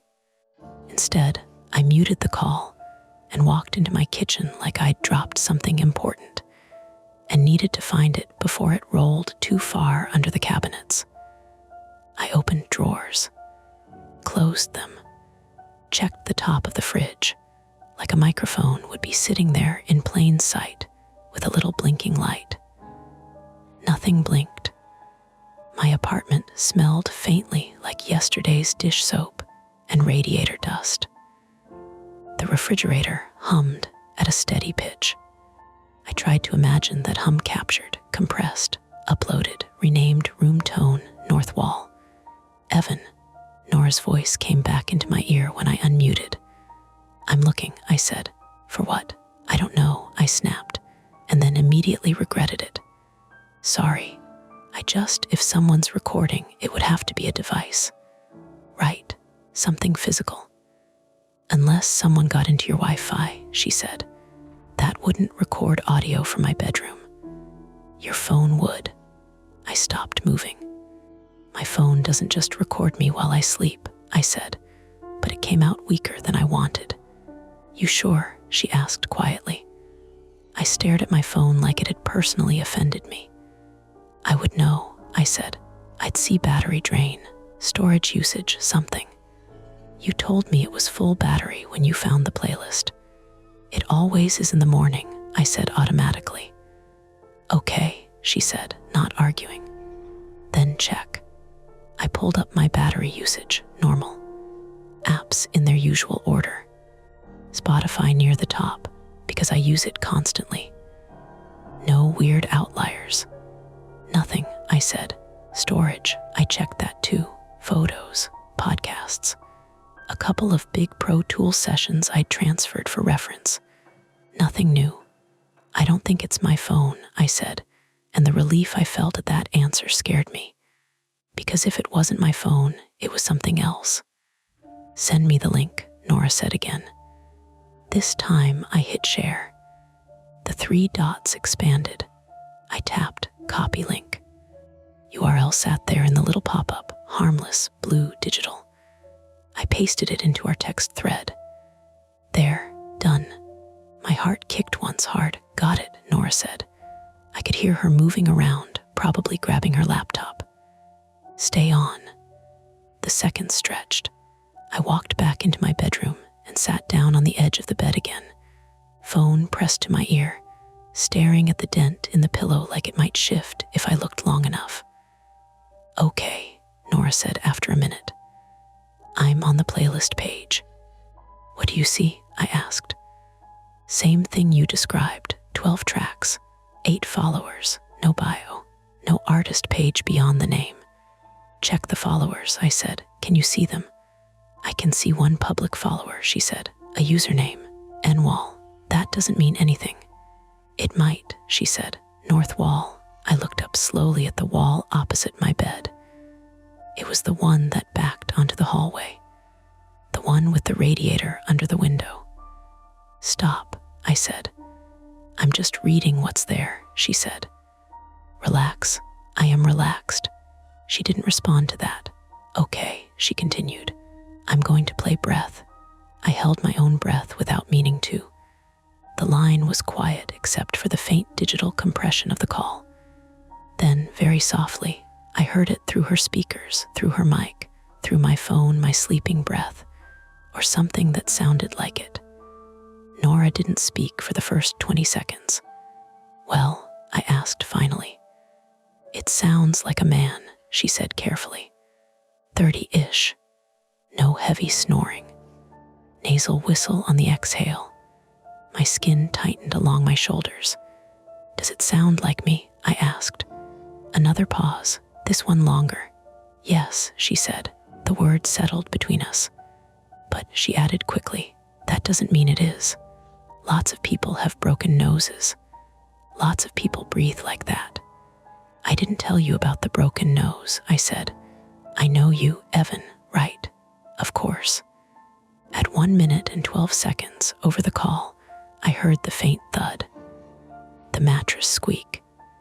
Nora inhaled sharply. Did you move? She asked.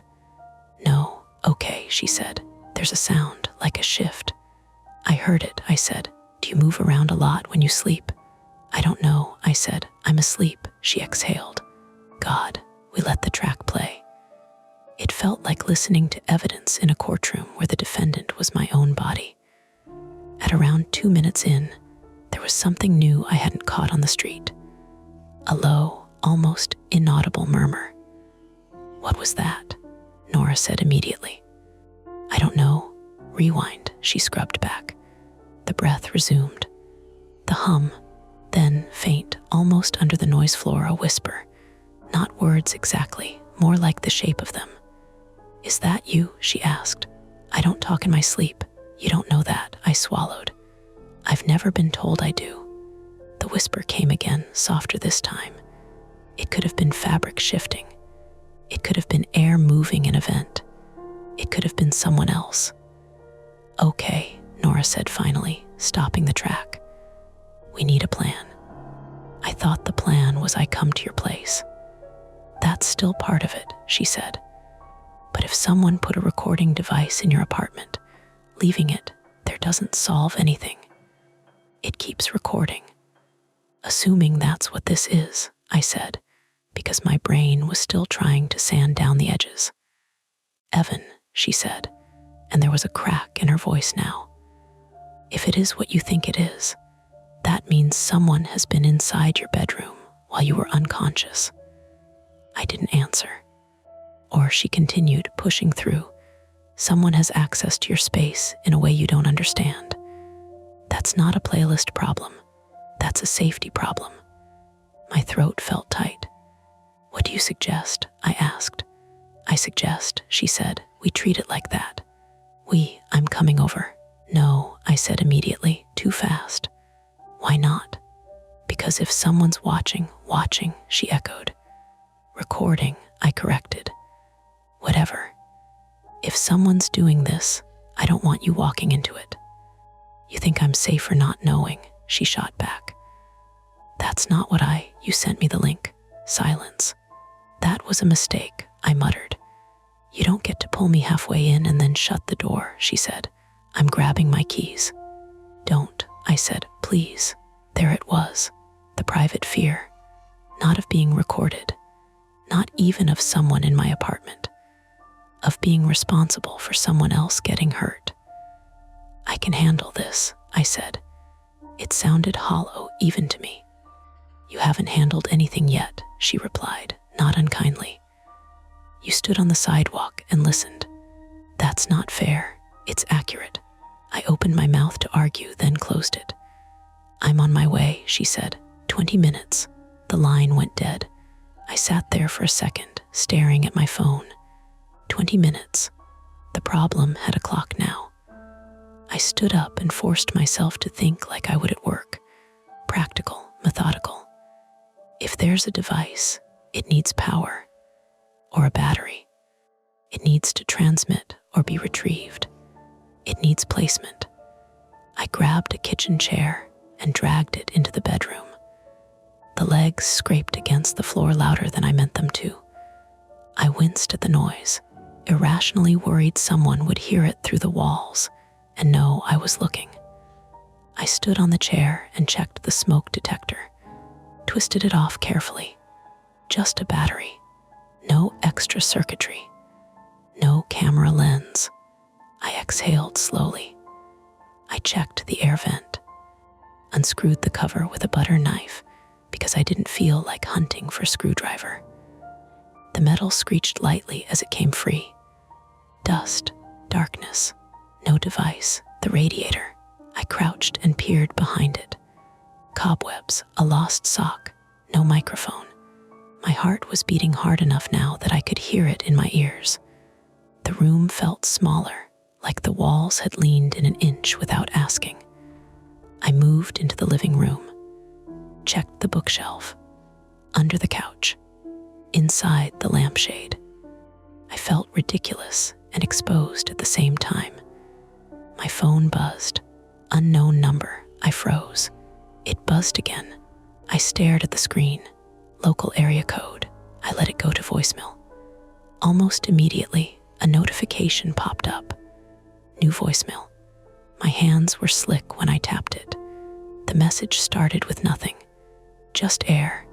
Then a soft, familiar hum. My refrigerator. I knew that hum the way you know your own breathing. I'd cursed it during Zoom calls. I'd adjusted mic levels around it. Then underneath, faint and close, in, out, my breath. I stopped the voicemail so fast I almost dropped the phone. The call duration read 0023. The timestamp was from 30 seconds ago. Someone had called me and left a voicemail of my own apartment's sound live, or close enough to live that the difference didn't matter. I dialed the number back before I could talk myself out of it. It rang once, twice, and went to a generic automated message. The number you have dialed is not in service. I tried again. Same message. My pulse thudded in my throat. This wasn't algorithmic anymore. This wasn't coincidence. This was a person, and they had my number. My first instinct was to call the police. My second was to imagine explaining this to a dispatcher. Hi, there's a Spotify playlist that sounds like me breathing, and someone left me a voicemail of my fridge. I could already hear the pause, the polite doubt. Still, I opened the dialer and typed 911, then stopped. What would they do? Send a car? Look around, find nothing. Leave, and whoever was doing this would know I'd escalated. Another buzz.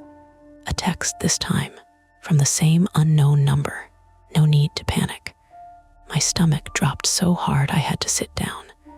The typing bubble appeared, then disappeared, then appeared again. 02:17 tonight. I stared at the message until the numbers blurred. 02:17. The playlist title. My phone felt suddenly heavy, like it was full of sand. I heard footsteps in the hallway outside my apartment. Someone walking past, a key turning in a neighbor's door. Normal sounds, too normal. My mind started assembling possibilities like a detective who'd watched too many procedural shows. Someone in the building, someone with access, a neighbor, a maintenance worker, someone who'd been in my place before. I thought about the day last month when the landlord had come to fix the sink drip. He'd brought a guy with him, mid-40s, baseball cap, quiet. I hadn't paid attention. I thought about the time I'd left my spare key with the guy downstairs when I got locked out. I'd never asked for it back formally. He just handed it to me. I thought about my own flaw, assuming people are harmless, because it's easier than confronting the possibility they're not. The front door handle rattled. Just once. I jerked my head up. It didn't turn. It just made that soft metallic jiggle like someone testing it without commitment. My breath stopped. Then footsteps again, moving away down the hall. I stood up slowly and walked to the door. I pressed my eye to the peephole. Empty hallway, beige carpet. The framed fire escape map crooked on the wall. My phone buzzed again. Another text. Lock is good. I looked down at the screen, then back at the door. They knew I'd checked, or they were guessing. My hands were shaking now in a way I couldn't control. I typed back before I could think better of it. Who is this? 3 dots appeared immediately. Sleep study. Rage flared hot and fast, cutting through the fear. This wasn't a ghost. It was someone enjoying this. Evan. I jumped so hard I hit my shoulder against the wall. Nora's voice came from the other side of the door. It's me, open up. For a split second, I couldn't move. What if Evan, she said again, softer. I'm alone. I checked the peephole. It was her. Dark green coat, hair damp from rain, jaw tight. I unlocked the door. As soon as she stepped inside, she looked at my face and went pale. What happened? She asked. I handed her my phone without answering. She read the texts, her lips pressed into a thin line. They're here, I said quietly. Her eyes flicked to the door, then around the apartment. Or close enough, she said.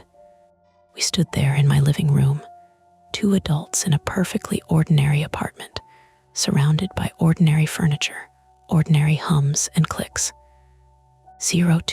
17 tonight. It was 1:38 p.m. We had less than 13 hours. What do we do? I asked. Nora didn't hesitate this time. We don't wait, she said. We find out who in this building has access. Now. And as if on cue, the lights flickered. Once, twice, then went out. The refrigerator cut off mid-hum. The radiator clicked into silence. The apartment settled into a quiet so thin, I could hear the rain more clearly against the windows. Nora looked at me. Power outage, she asked. I moved to the window and looked down at the street. The building across from mine still had lights on. So did the coffee shop on the corner. Only our building was dark. My phone buzzed one more time in my hand. New baseline. The words glowed against the black screen, bright and calm. Behind us, in the sudden dark, something in the hallway outside shifted. A soft, deliberate footstep. And this time, it stopped right outside my door. The hallway light outside my door snapped on, just like that. A harsh fluorescent glow seeped under the crack, thin and dirty white. The power inside my apartment was still out. The refrigerator stayed dead. The overhead lights didn't flicker back. Nora didn't speak. She held up a finger to her lips and mouthed, "Listen." There it was again. A shift of weight, slow, careful. Whoever was out there wasn't trying to hide the fact that they were there. They were letting us hear it. My phone screen glowed in my hand. New baseline. I turned it face down. "We're not staying in here," Nora whispered. "We go out first." "That's insane," I whispered back.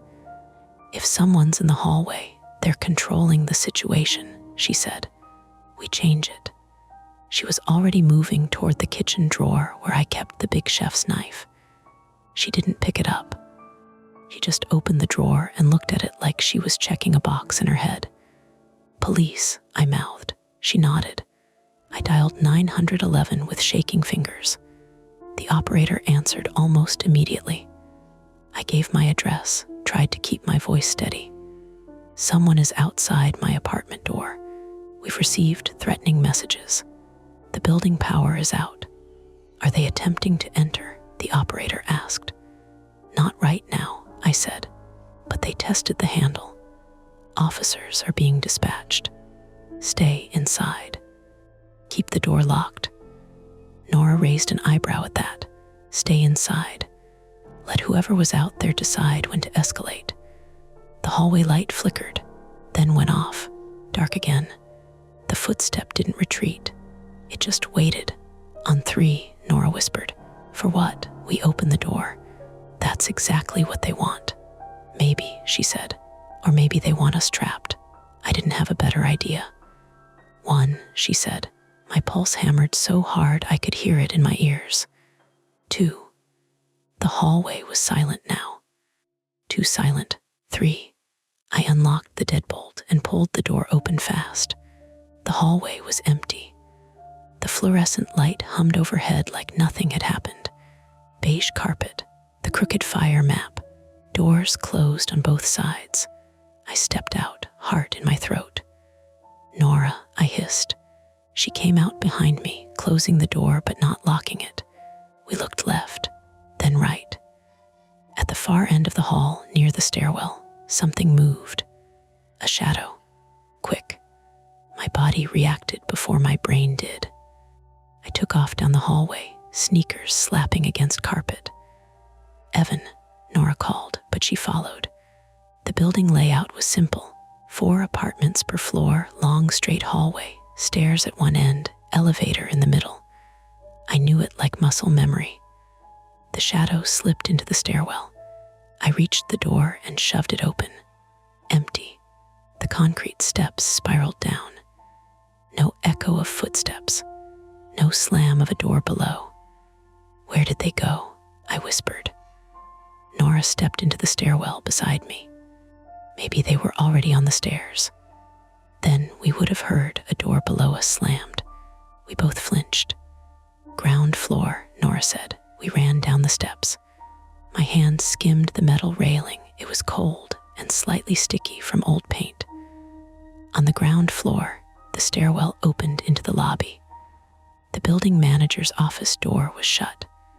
The lobby lights were on, so the outage wasn't the whole building.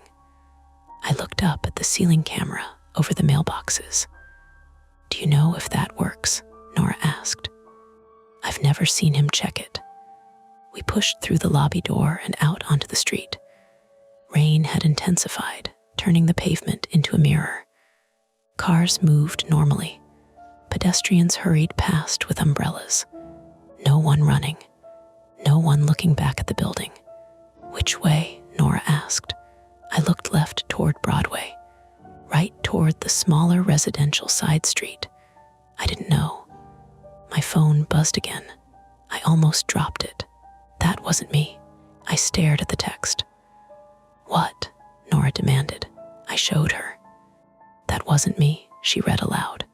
My stomach twisted. Meaning what? I said. She scanned the sidewalk, jaw tight. Meaning someone wants us chasing ghosts. Misdirection, the shadow, the door slam. Someone could have just been leaving for work. Someone who had no idea two people were spiraling upstairs. We run out of the apartment because of a normal neighbor. The humiliation hit hard and sharp. Damn it, I muttered. Nora's shoulders sagged slightly. Okay, we slowed down. Police sirens wailed faintly in the distance. They're coming, I said. Good, she replied. We'll tell them everything. We went back inside. 2 officers arrived within minutes. Mid-30s, rain-slicked jackets, neutral expressions. We told them about the playlist, the voicemail, the texts, the handle rattle, the power flicker. They listened. They took notes. Has anyone else in the building reported issues? One officer asked. Not that we know of, Nora said. Do you have reason to believe someone specific would target you? The other asked me. No, I said too quickly. They exchanged a glance. Do you have any ex-partners? Conflicts at work? It's not like that, I said. How do you know? I didn't. They walked the hallway, checked the stairwell, spoke to the downstairs neighbor, an older woman in a pink bathrobe who looked confused and annoyed. No one's been out there, she said. I was watching Jeopardy. The building manager, a thin man named Carl in his 50s, showed up from his office looking irritated. There was no power outage, he said. Not on my end. Our apartment went dark, Nora insisted. Carl frowned. Breaker might have tripped. We went upstairs together. The officers stayed back a step as Carl opened the electrical panel inside my apartment. One of the breakers was flipped. I stared at it. I didn't touch that, I said. Carl shrugged. Sometimes they go. Nora looked at me. My phone buzzed. New baseline achieved. I showed the officers. They looked less neutral now. Can you track the number? Nora asked them. We'll file a report, one said. If it continues, we escalate. If it continues, I said, he's in the building. Sir, the officer said gently, we have no evidence of that. The humiliation came back heavier. When they left, the apartment felt smaller. Attempt 1 had failed. We chased a shadow that wasn't real. We called the police and got a flipped breaker. We were still at square one. Nora paced the living room. We need proof, she said. Something concrete. I have texts. Texts can be spoofed. I have a voicemail. That could have been recorded earlier. She stopped pacing and looked at me directly. You work in audio. I knew what she meant before she said it.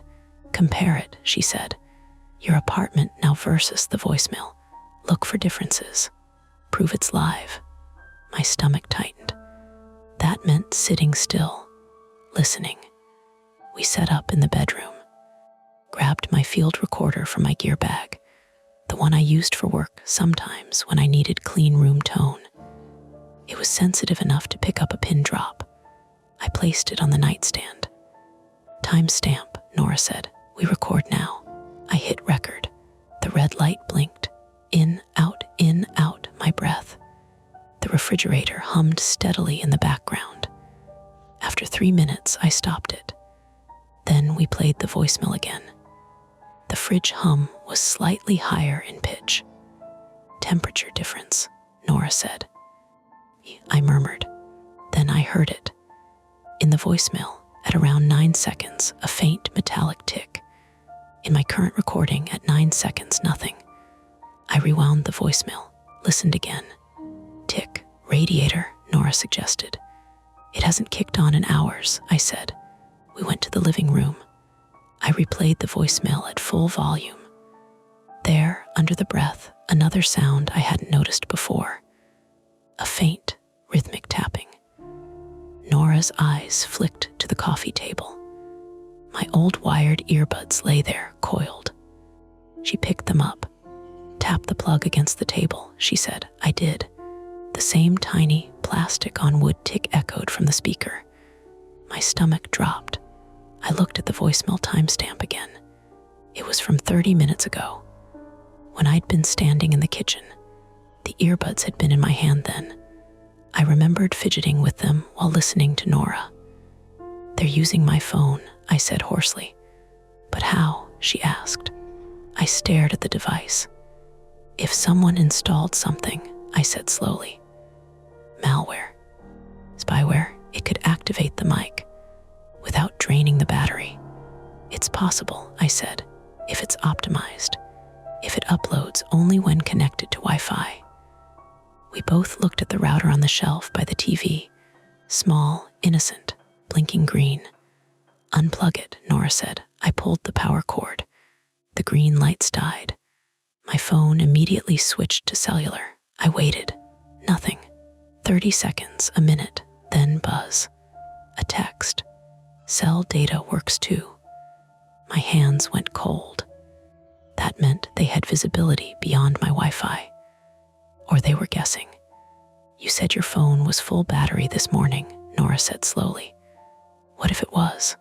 What? What if it charged while something was running? That doesn't make sense. Neither does this. I scrolled through my app list. Nothing unfamiliar. But then I noticed something small.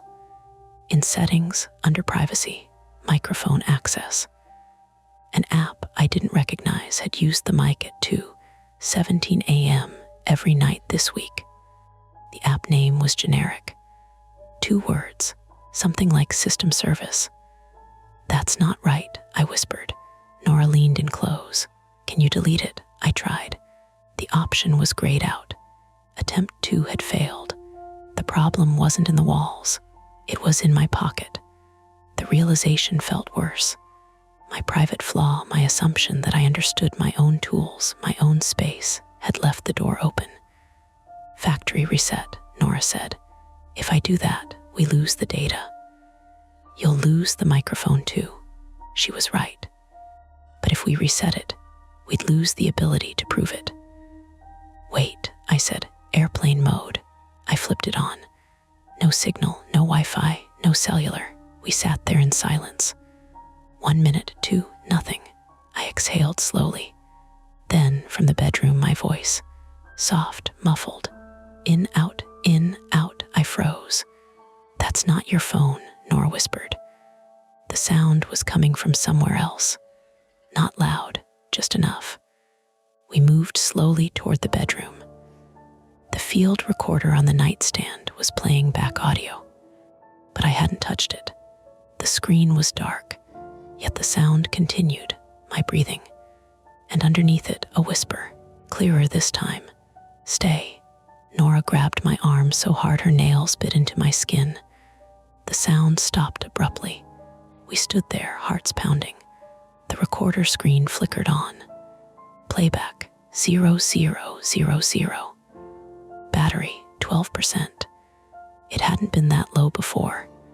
It's not connected to anything, I said. Bluetooth, Nora whispered. I shook my head. My phone was in airplane mode. The router was unplugged. The recorder was a standalone device. A faint metallic smell filled the room. Ozone, Nora said, then I saw it. Behind the radiator where I'd checked earlier. A thin black wire I hadn't noticed before. It disappeared into the wall. I crouched, fingers trembling, and pulled gently. The wire resisted. It wasn't loose. It was installed. Nora backed toward the door. Evan, she said, voice tight. That's not new. I tugged harder. Wire snapped free with a sharp pop. A small, coin-sized device clattered onto the floor. It had a tiny lens and a heat-warped casing. I stared at it, then at the radiator. The metal around the pipe was discolored. Jesus, Nora breathed. A sudden crack echoed from inside the wall. Loud, sharp, then a hiss. Steam burst from the radiator valve, white and violent. I stumbled back as scalding vapor filled the room. The device on the floor sparked. The metallic smell intensified. Move, Nora shouted. The hiss grew into a roar. The wall behind the radiator bulged slightly, plaster fracturing in a thin, jagged line. Whatever had been installed, there hadn't just been recording. It had been tampering with the pipe. The heat built fast, oppressive. My eyes watered. Retreat was no longer about paranoia. It was about survival. And the only way out was past the hallway, where someone might still be waiting. Steam hit my face like a slapped towel. Hot, wet, metallic. It took the air out of me for a second, made my eyes clamp shut on instinct. When I opened them again, the bedroom had turned into a white blur. The radiator hissed like an angry animal. The plaster line behind it was widening, spidering upward in tiny branching cracks. Back, Nora shouted, and yanked me by the sleeve hard enough to jerk my shoulder. I stumbled into the hallway of my apartment, coughing. The air was cooler there, but my throat still burned. We need to shut it, I said, voice raw. You don't have time to learn plumbing, Nora snapped. She was coughing too, but she was thinking faster. It's going to rupture. I looked over my shoulder. The steam thickened, rolling out of the bedroom door in heavy curls, condensing on the ceiling and dripping back down. The coin-sized device I'd pulled free had sparked once, and then gone dead. A tiny black beetle on my floor. My field recorder was still on the nightstand, half hidden in the fog. Evidence, I rasped. Nora's eyes flashed. Evidence can burn, you can't. She was right. I hated her for it. I hated myself more for needing her to be right. I grabbed my phone, still in airplane mode, and shoved it into my pocket. My hand shook so hard I could barely keep my keys between my fingers. We go, Nora said. Now, I reached for the bedroom door to shut it, like closing a door could contain steam and pressure. The knob was warm. Too warm. Nora slapped my hand away. Don't be a hero. The hallway outside my apartment door was quiet. Too quiet. I cracked the door open an inch. Fluorescent light hummed overhead. Beige carpet. The crooked fire map. And halfway down the hall, near the elevator, the building manager stood with his hands in his pockets, like he'd been waiting for a bus. Carl, 50s, thin. A face that always looked mildly inconvenienced by other people's problems. He turned his head toward us slowly. Everything all right? He called, voice carrying down the hall in that calm, practiced way. Nora's grip tightened around my arm. I could feel her nails through my sleeve. No, she said sharply. No, Carl, it's not. Carl blinked once. What's going on? Steam pushed out behind us in a thicker pulse, like the apartment exhaling. I saw Carl's eyes flick briefly to it, then back to our faces. A micro calculation. So fast, I might have imagined it if my brain wasn't suddenly wide awake. My radiator's blowing, I said, stepping into the hallway fully. We need to shut the building line. Now. Carl took a step closer, palms up. Okay, let's not panic. Sometimes those old valves, it's not an old valve, Nora cut in. There's a device in the wall. Carl's expression didn't change much, but his throat moved with a swallow. What device? He asked. The one behind the radiator, I said. My voice came out steadier than I felt. The one wired through the wall. One that sparked when I pulled it.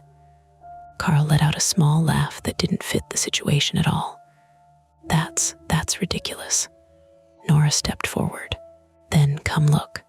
Carl didn't move. Steam rolled out again. The smoke alarm in my unit started to chirp weakly, like it couldn't decide whether to commit. Carl's eyes went past us to the doorway. He took one more step forward, then stopped again, like there was an invisible line he didn't want to cross. You called the police earlier, he said. My stomach tightened. How do you know that? Carl lifted one shoulder. I saw them. I'm the building manager. That's not what I mean, Nora said, and her voice had gone flat, dangerous.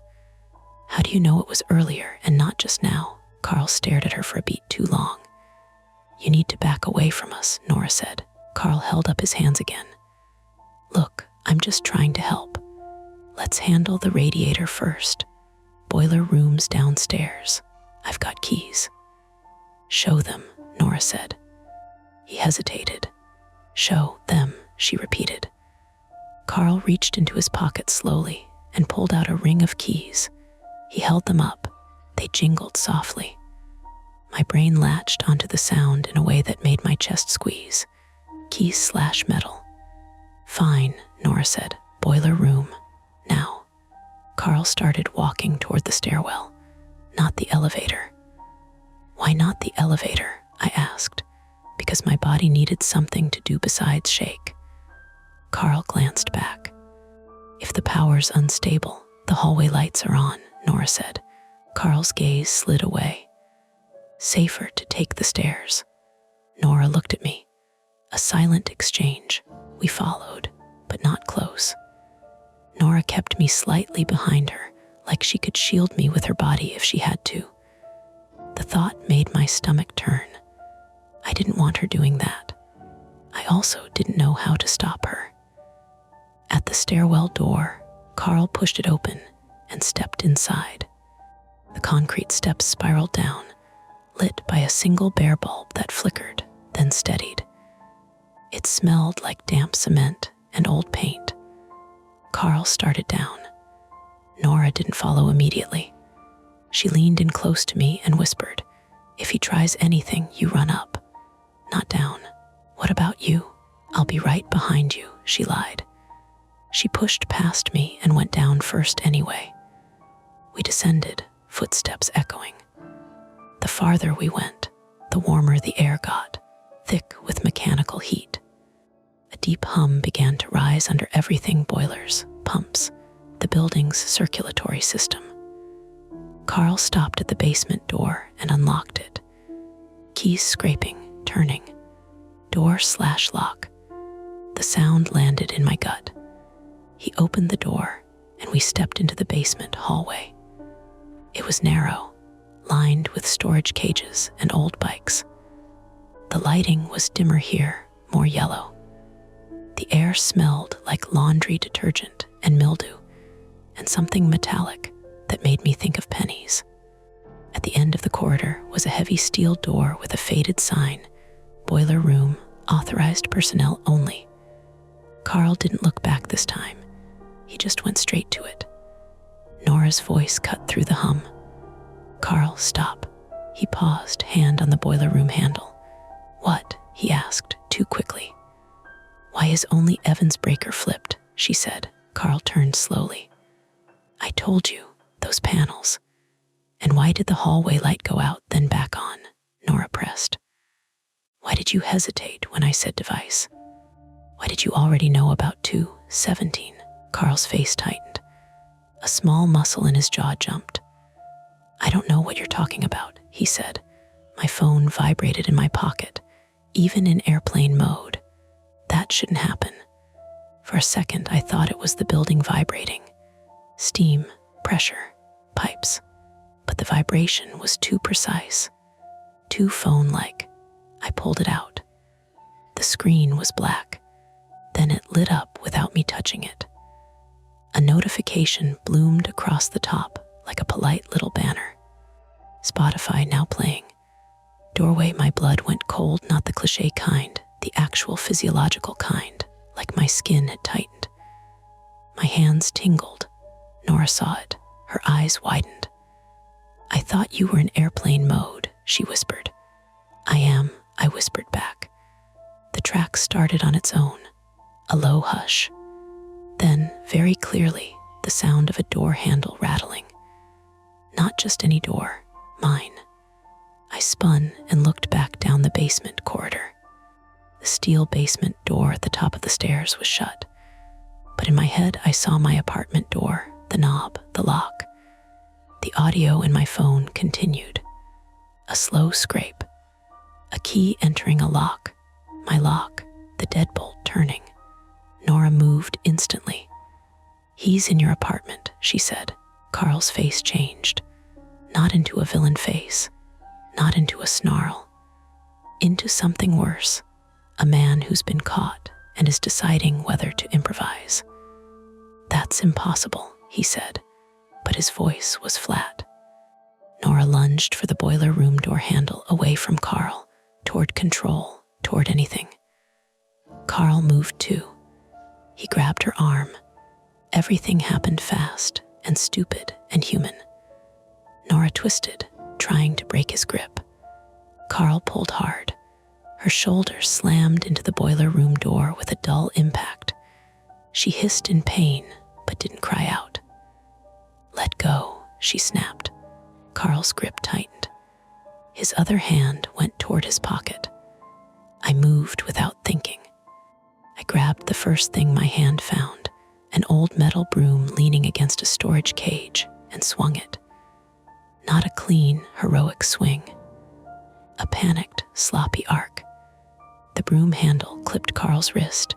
He cursed and let go of Nora for half a second, enough for her to wrench free and stumble backward.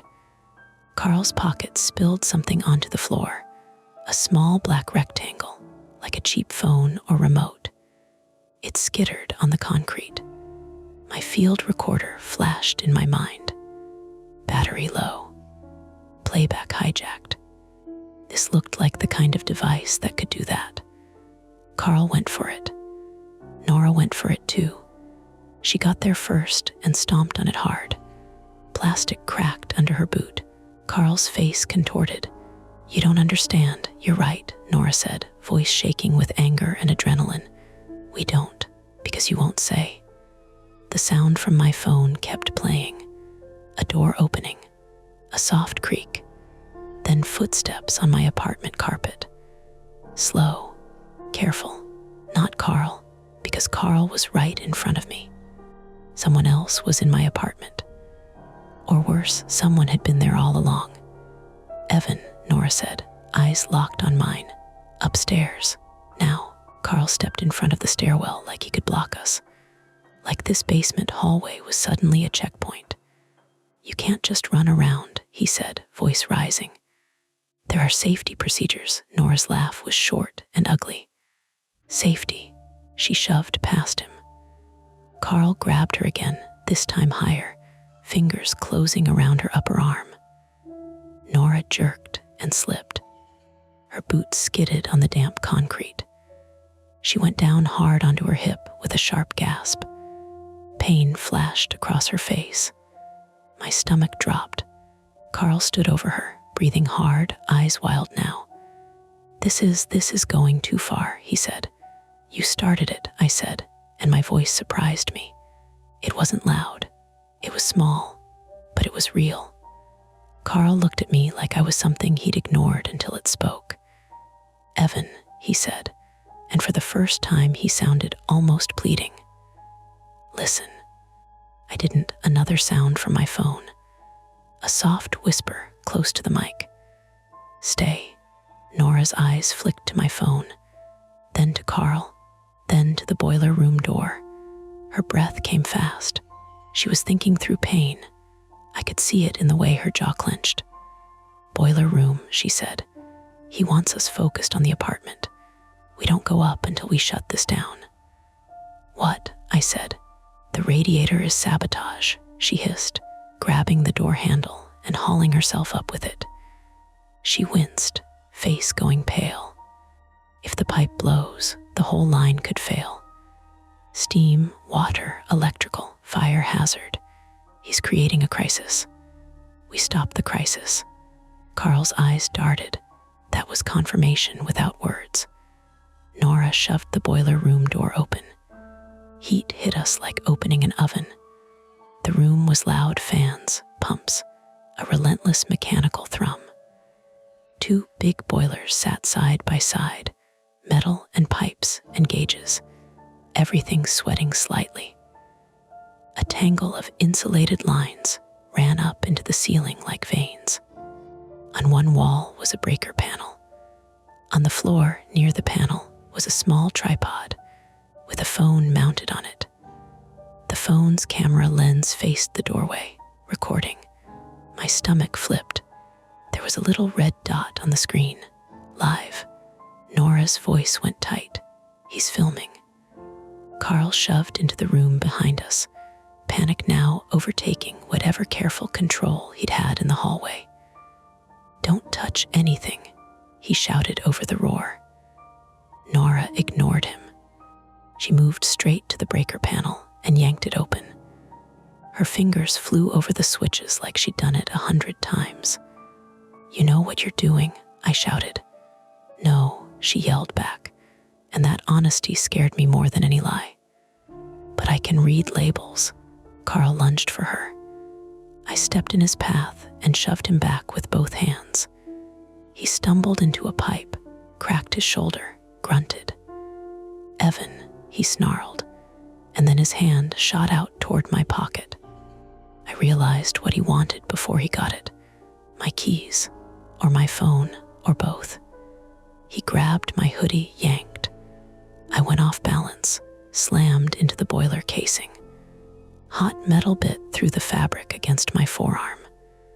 Pain flared bright and immediate. I sucked in air and tasted copper. Nora shouted my name, but she didn't stop moving. She found a valve wheel red, waist height on a thick pipe, and grabbed it with both hands. Help, she yelled. Fought Carl's grip, twisted, and shoved him back again with my good arm. My burned forearm screamed. I bit down on a sound. Nora tried to turn the valve. It didn't budge. It stuck, she cried. Carl's face changed again when he saw her on the valve. Fear, sharp and involuntary. This isn't, he started.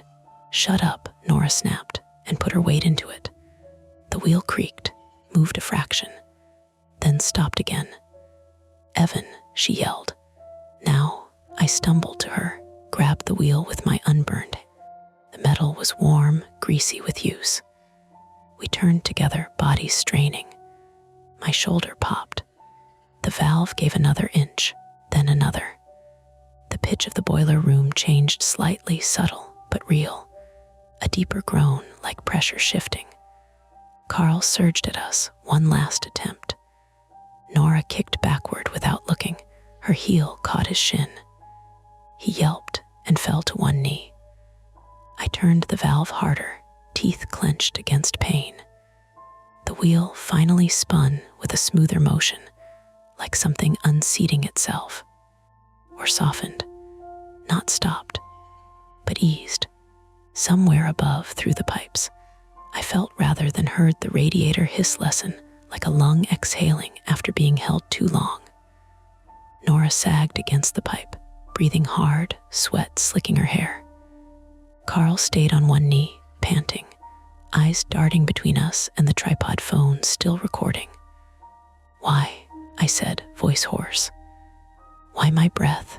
Carl's expression twisted like he wanted to spit the answer out and swallow it at the same time. He looked at the tripod phone, then at my phone, still lit with Spotify's doorway track, then finally at me. "I didn't want to hurt you," he said, and there was something in his voice now that sounded like truth and sickness together. I needed it to be real." Nora's laugh came out shaky. "You made it real," Carl's eyes flashed. "You don't understand what it's like to have a building full of people, and no one sees you until something breaks." My skin crawled. This wasn't about money. It wasn't some elegant scheme. It was ego and access and obsession grown in the cracks of routine. "You put that in my wall," I said. Carl swallowed. "It was maintenance. Easy. Everyone lets you in. They hand you keys. They forget. Keys slash metal." My burned arm throbbed. "And 217, Nora demanded. Carl's gaze slid away. "That's when the system runs its cycle. It's when the boilers, the pumps, stop lying," Nora snapped. Carl's jaw clenched. "It's when you stop moving," he said, voice low. "It's when the building is quiet. It's the only time you can hear people for who they are." My stomach turned. Outside the boiler room, somewhere above us, a faint alarm started to chirp. My smoke detector, maybe, still protesting steam. Then another sound joined it. Sirens, closer now. Nora's eyes flicked to me. "The police." Carl's head jerked.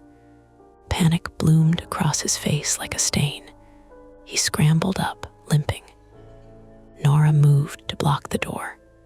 Carl shoved her with both hands. She stumbled back, hit the pipe, and cried out, her injured hip making her legs buckle. I moved to catch her, but my burned arm failed me. She slid down the wall, gasping. Carl bolted out of the boiler room.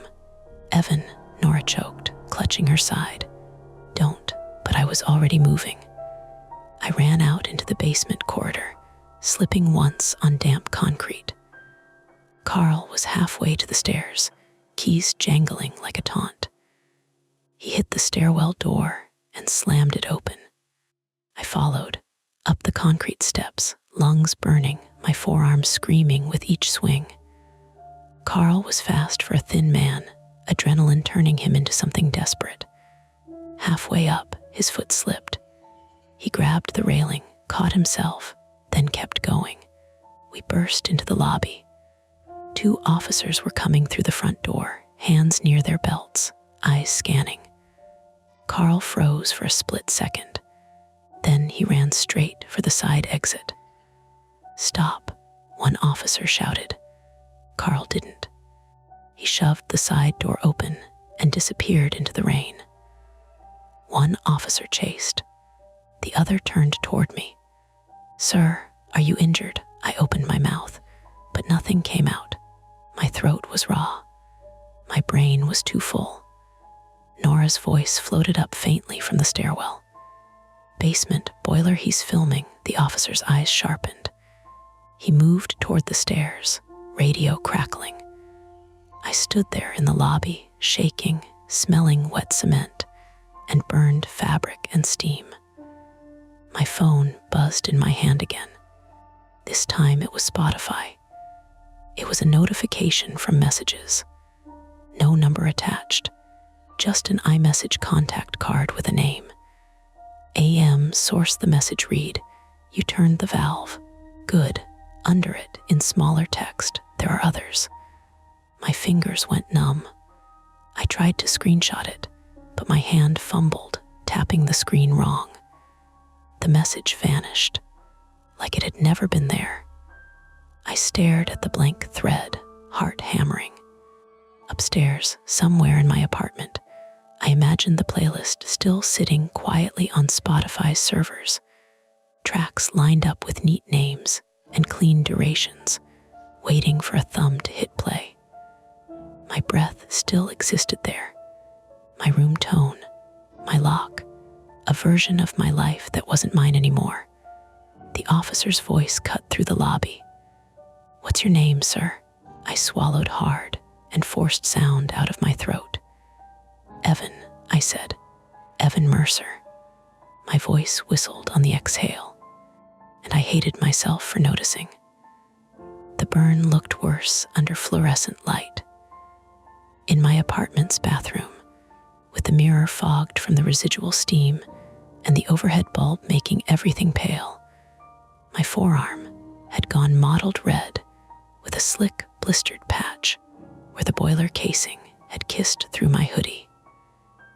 It throbbed in time with my pulse, a hot ache that made my fingers tremble when I tried to hold the cold washcloth against it. Nora sat on the closed toilet lid, one hand braced on her hip, the other wrapped around a paper cup of water like it was an anchor. She kept swallowing like her mouth was too dry to speak. Out in the hallway, boots moved. Radios crackled. Someone's voice repeated my address and unit number in a bored cadence that made it sound like a grocery list. "Keep it on," Nora said, nodding at the washcloth. Her voice was steady, but it had that thinness to it, like a paper bag stretched too far. "Don't be tough." I wasn't being tough. I was trying not to feel anything at all. When the knock came, it wasn't polite. It was authority. 2 raps, a pause, then the deadbolt turning because someone had keys and permission now. The officers filled my doorway with damp jackets and calm faces. Behind them, Carl wasn't there. The chase hadn't ended with a dramatic tackle in the rain. The officer who'd run after him had come back empty-handed, breath-hard rain dripping off his cap. "Carl Wilkins," the officer said, reading from his notepad like the name could summon him. "Building manager. We've got his ID from the office. His vehicle is registered to an address in Shoreline. We've put out a bulletin." "Is he gone?" Nora asked. The officer hesitated. "He's not in the building." That wasn't the same as gone. It was just a different kind of absence. They asked me to sit on the couch. They asked Nora if she needed an ambulance. She said no automatically, then flinched when she tried to stand. And the word yes appeared behind her eyes like a delayed echo. "I'm fine," she said, but her breath hitched. "Let's not do fine tonight," the officer replied, softer. "They called Seattle Fire. They called SFD because steam and boiler rooms become paperwork and liability, and because someone had actually messed with plumbing. The firefighters arrived with equipment that made my apartment feel like a set piece. Bright helmets, thick gloves, a thermal camera that looked like a toy until it was. They went straight for my bedroom and came back with their faces more serious. "Your radiator valve is compromised," one of them said. "Looks like tampering. We're shutting down that line. You can't stay here tonight." I stared at him. The words slid off my brain. Nora's hand found my knee, grounding. Her fingers were cold. One firefighter held up the coin-sized device in a clear evidence bag like it was a dead insect. The melted casing looked worse now. The tiny lens caught the light. "We'll take that," an officer said, and it was the first time all night I felt relief sharp enough to hurt. Something physical, something real, something that wasn't just my ears and my imagination and a playlist that could be dismissed with a shrug. "Boiler room?" I asked. My throat still felt scraped raw from steam. "We've secured it," the officer said. "Tripod phone too. We're going to need statements from both of you." Nora nodded once. Then she leaned forward, elbows on knees, and covered her mouth with her hand like she was trying to keep something from spilling out. I watched her and saw the micro tremor in her fingers. She had wanted control. A baby monitor, a plan, a way to hear the night. Now she'd heard too much. At Harborview, everything was clean and indifferent. They wrapped my arm in something that smelled like antiseptic and plastic. The nurse didn't look impressed by my pain, but she wasn't unkind either. She explained burn care in the same tone she probably used to explain a sprained ankle. Keep it clean, watch for infection, come back if it blisters worse. Nora got x-rays. A doctor pressed on her hip and watched her face like it was a monitor. No fracture, they said, but a nasty bruise and a strain. She'd be sore for days, weeks maybe.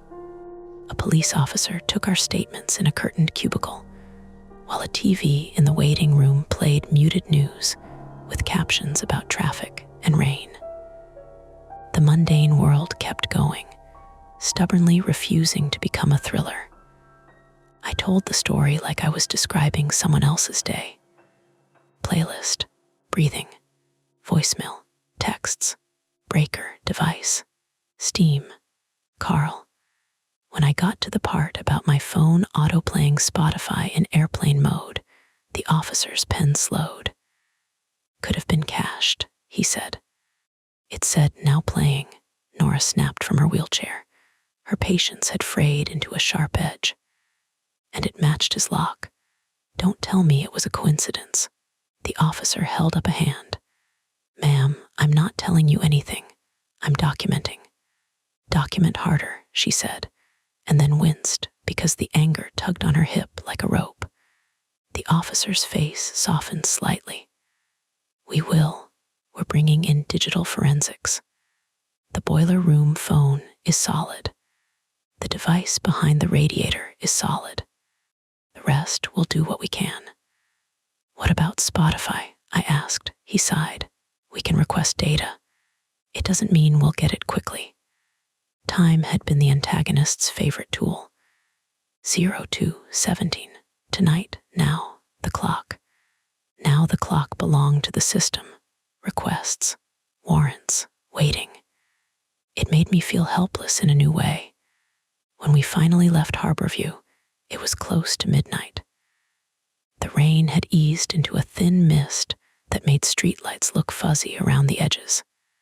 Nora's car smelled like wet coat and the faint garlic of whatever she'd been cooking before her night got rewritten. She drove with both hands on the wheel, knuckles pale. She didn't put on music. She didn't even turn on a podcast. The silence wasn't dramatic, it was cautious, like sound itself had become suspect. You can stay with me, she said, eyes fixed on the road. I know. You should, she added, like she needed the sentence to be heavier. Not a debate. I didn't argue. The cost of arguing felt too high. In her Ballard apartment, her dog Miso circled us anxiously, nails clicking on the laminate. Nora bent to pet him and hissed quietly when her hip pulled. I watched her face and saw the moment she decided to hide pain rather than let it show. In the corner of her living room, still in its unopened box, was the baby monitor. Nora saw my eyes land on it. She walked over, picked up the box, and carried it to the kitchen trash without ceremony. She tore the cardboard open and shoved it down like she was burying something. Not funny anymore, she said. It was never funny, I replied, and the bitterness in my voice surprised me. We ate cold leftovers standing at the counter because sitting felt like surrender. Nora kept checking her phone, then turning it face down.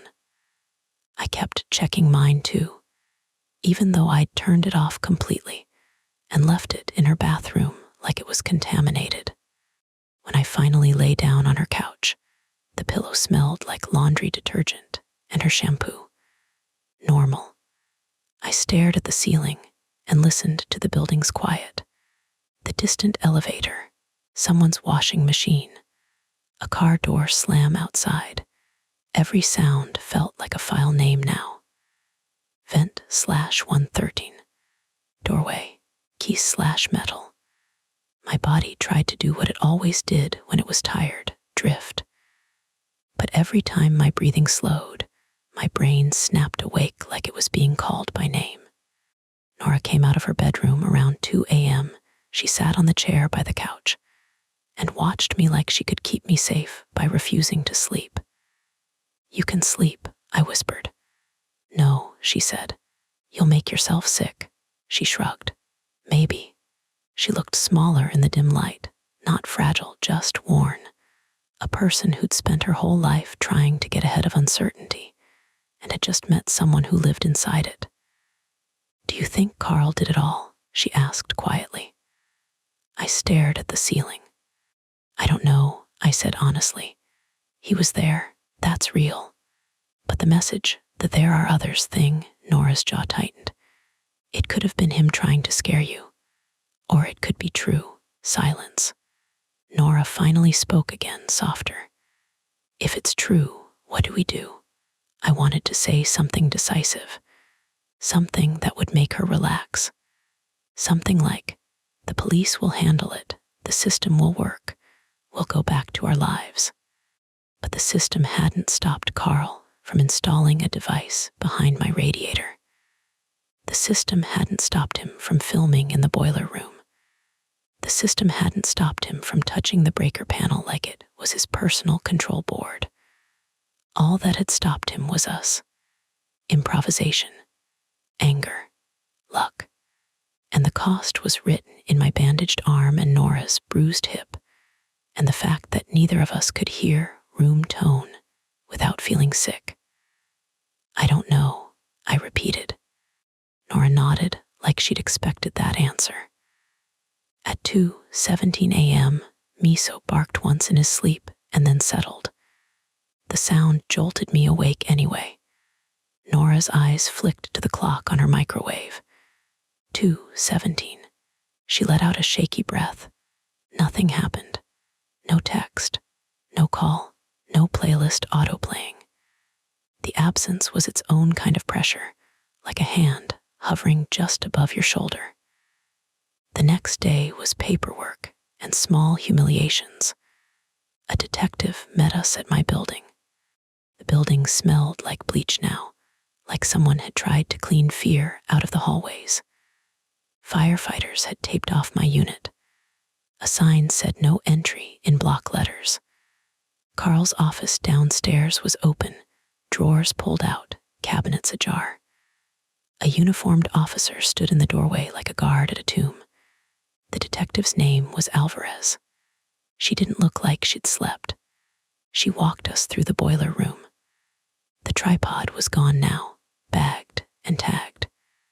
The place looked normal again, which made it worse. Alvarez showed us a photo on her tablet. It was the playlist cover art, and beneath it, a list of tracks that had grown since yesterday. It wasn't 12 anymore. It was 27. New titles: Stairwell Basement, Boiler Hum Shift, Two Voices Argue, Valve Turn Burn Sharp Inhale, Miso Bark, 0217. Nora's face drained of color. "That's impossible," she whispered. "Spotify records new tracks," I asked, and my voice sounded stupid even to me. Alvarez's eyes stayed on the tablet. "Not officially," she said, "but you understand what I mean when I say we're dealing with someone who knows how to move audio around." I stared at the last track name again. Miso Bark, 0217. My throat tightened. Nora grabbed the edge of the boiler room doorframe, knuckles white. "How?" she asked. Alvarez didn't answer right away. She looked at both of us, then spoke carefully. "Either," she said, "this was updated after last night because someone had access to those recordings, or someone is still recording." Nora's eyes flicked to me, then down to my bandaged arm. "And if someone is still recording," Alvarez continued, "then Carl wasn't the whole pipeline. Pipeline, boiler, pipes, lines." Words had turned into traps. "We requested Spotify's cooperation," Alvarez said. "We've got subpoenas in motion. Carl's devices, what we recovered, are being processed. Found SD cards. We found a hard drive. We found building keys and copies. We found a maintenance schedule with notes that make my skin crawl. What notes? Nora demanded. Alvarez hesitated. Unit numbers times. Quiet, alone, new baseline, that kind of thing. My stomach rolled. Nora closed her eyes for a second like she'd been punched. When she opened them, her gaze was hard. So what do we do? She asked. Alvarez's expression was tired and practical. You don't stay here. You don't go back to routine. You change locks. You talk to your landlord about full rekeying. You assume access was compromised. You keep your devices off until forensics clears them. And you call me if anything happens again. And Carl, I asked. Alvarez exhaled. We'll find him. The way she said it made me believe she meant it. It didn't make me believe it would happen soon. Before we left, I walked past my door. The strip of tape over the frame looked like a scar. I stared at the peephole. In my mind, I heard the track again. Doorway, the soft creak, the slow footsteps. I stepped back. My legs felt weak, like my body had learned a new kind of fatigue. Nora leaned close. You're not going in, she said. I know. We'll get your stuff later. With them. I nodded. I didn't trust myself to speak. 2 weeks later, my life looked almost normal from the outside. I returned to work with a bandage on my arm and a story I kept vague. Plumbing issue, I told people, burned myself. They nodded like adults do, satisfied with a contained explanation. Nora kept her curtains closed more often. She started double-checking her locks twice, sometimes 3 times. She tried to laugh it off and couldn't. I slept at her place for a week, then a hotel. Then, when my landlord finally agreed to rekey the entire building and replace the old radiator line in my unit, I moved out anyway. Not because the building was unsafe now, because I couldn't breathe in it without hearing myself. My phone went to a forensic lab. When it came back, the tech said they found a persistent service that shouldn't have been there. It was removed. They couldn't tell me exactly how it got installed, only that it had privileges it shouldn't have had, and that the safest assumption was someone had physical access at some point. Physical access. Keys. Routine. My flaw had been thinking routine meant safe. Nora's baby monitor box stayed in her trash for days, until she finally carried it down to the dumpster like she was disposing of a body. Alvarez called once, then twice. Carl had been spotted in Tacoma, then not. A warrant was issued. His accounts were frozen. They found more recordings, more track names, a pattern that made the whole thing feel less personal and more like a practice. That was supposed to make it better. It didn't. On a Wednesday afternoon, I opened Spotify for the first time in days. My thumb hovered over the app like it might bite. I told myself I was checking because I needed to know, because avoiding it would give it power, because I was trying to be brave. The playlist was gone from my For You row. Relief flickered. Then I searched for it. Sleep Study 0217. Nothing. I searched for AM Source. Nothing. I stared at the blank results screen until the words stopped looking like words. And almost absent-mindedly, I clicked into my library. There was a new playlist there. No cover art, no followers listed, just a title in plain text. Room tone, new address. My mouth went dry. I didn't tap it. I sat there at my desk, city noise muffled through the window, coworkers talking about coffee and deadlines and weekend plans. Normal life, with its steady hum. My finger hovered over the playlist like a needle over a record. A laugh burst from somewhere behind me. A chair scraped. Someone coughed. My breathing whistled faintly on the exhale.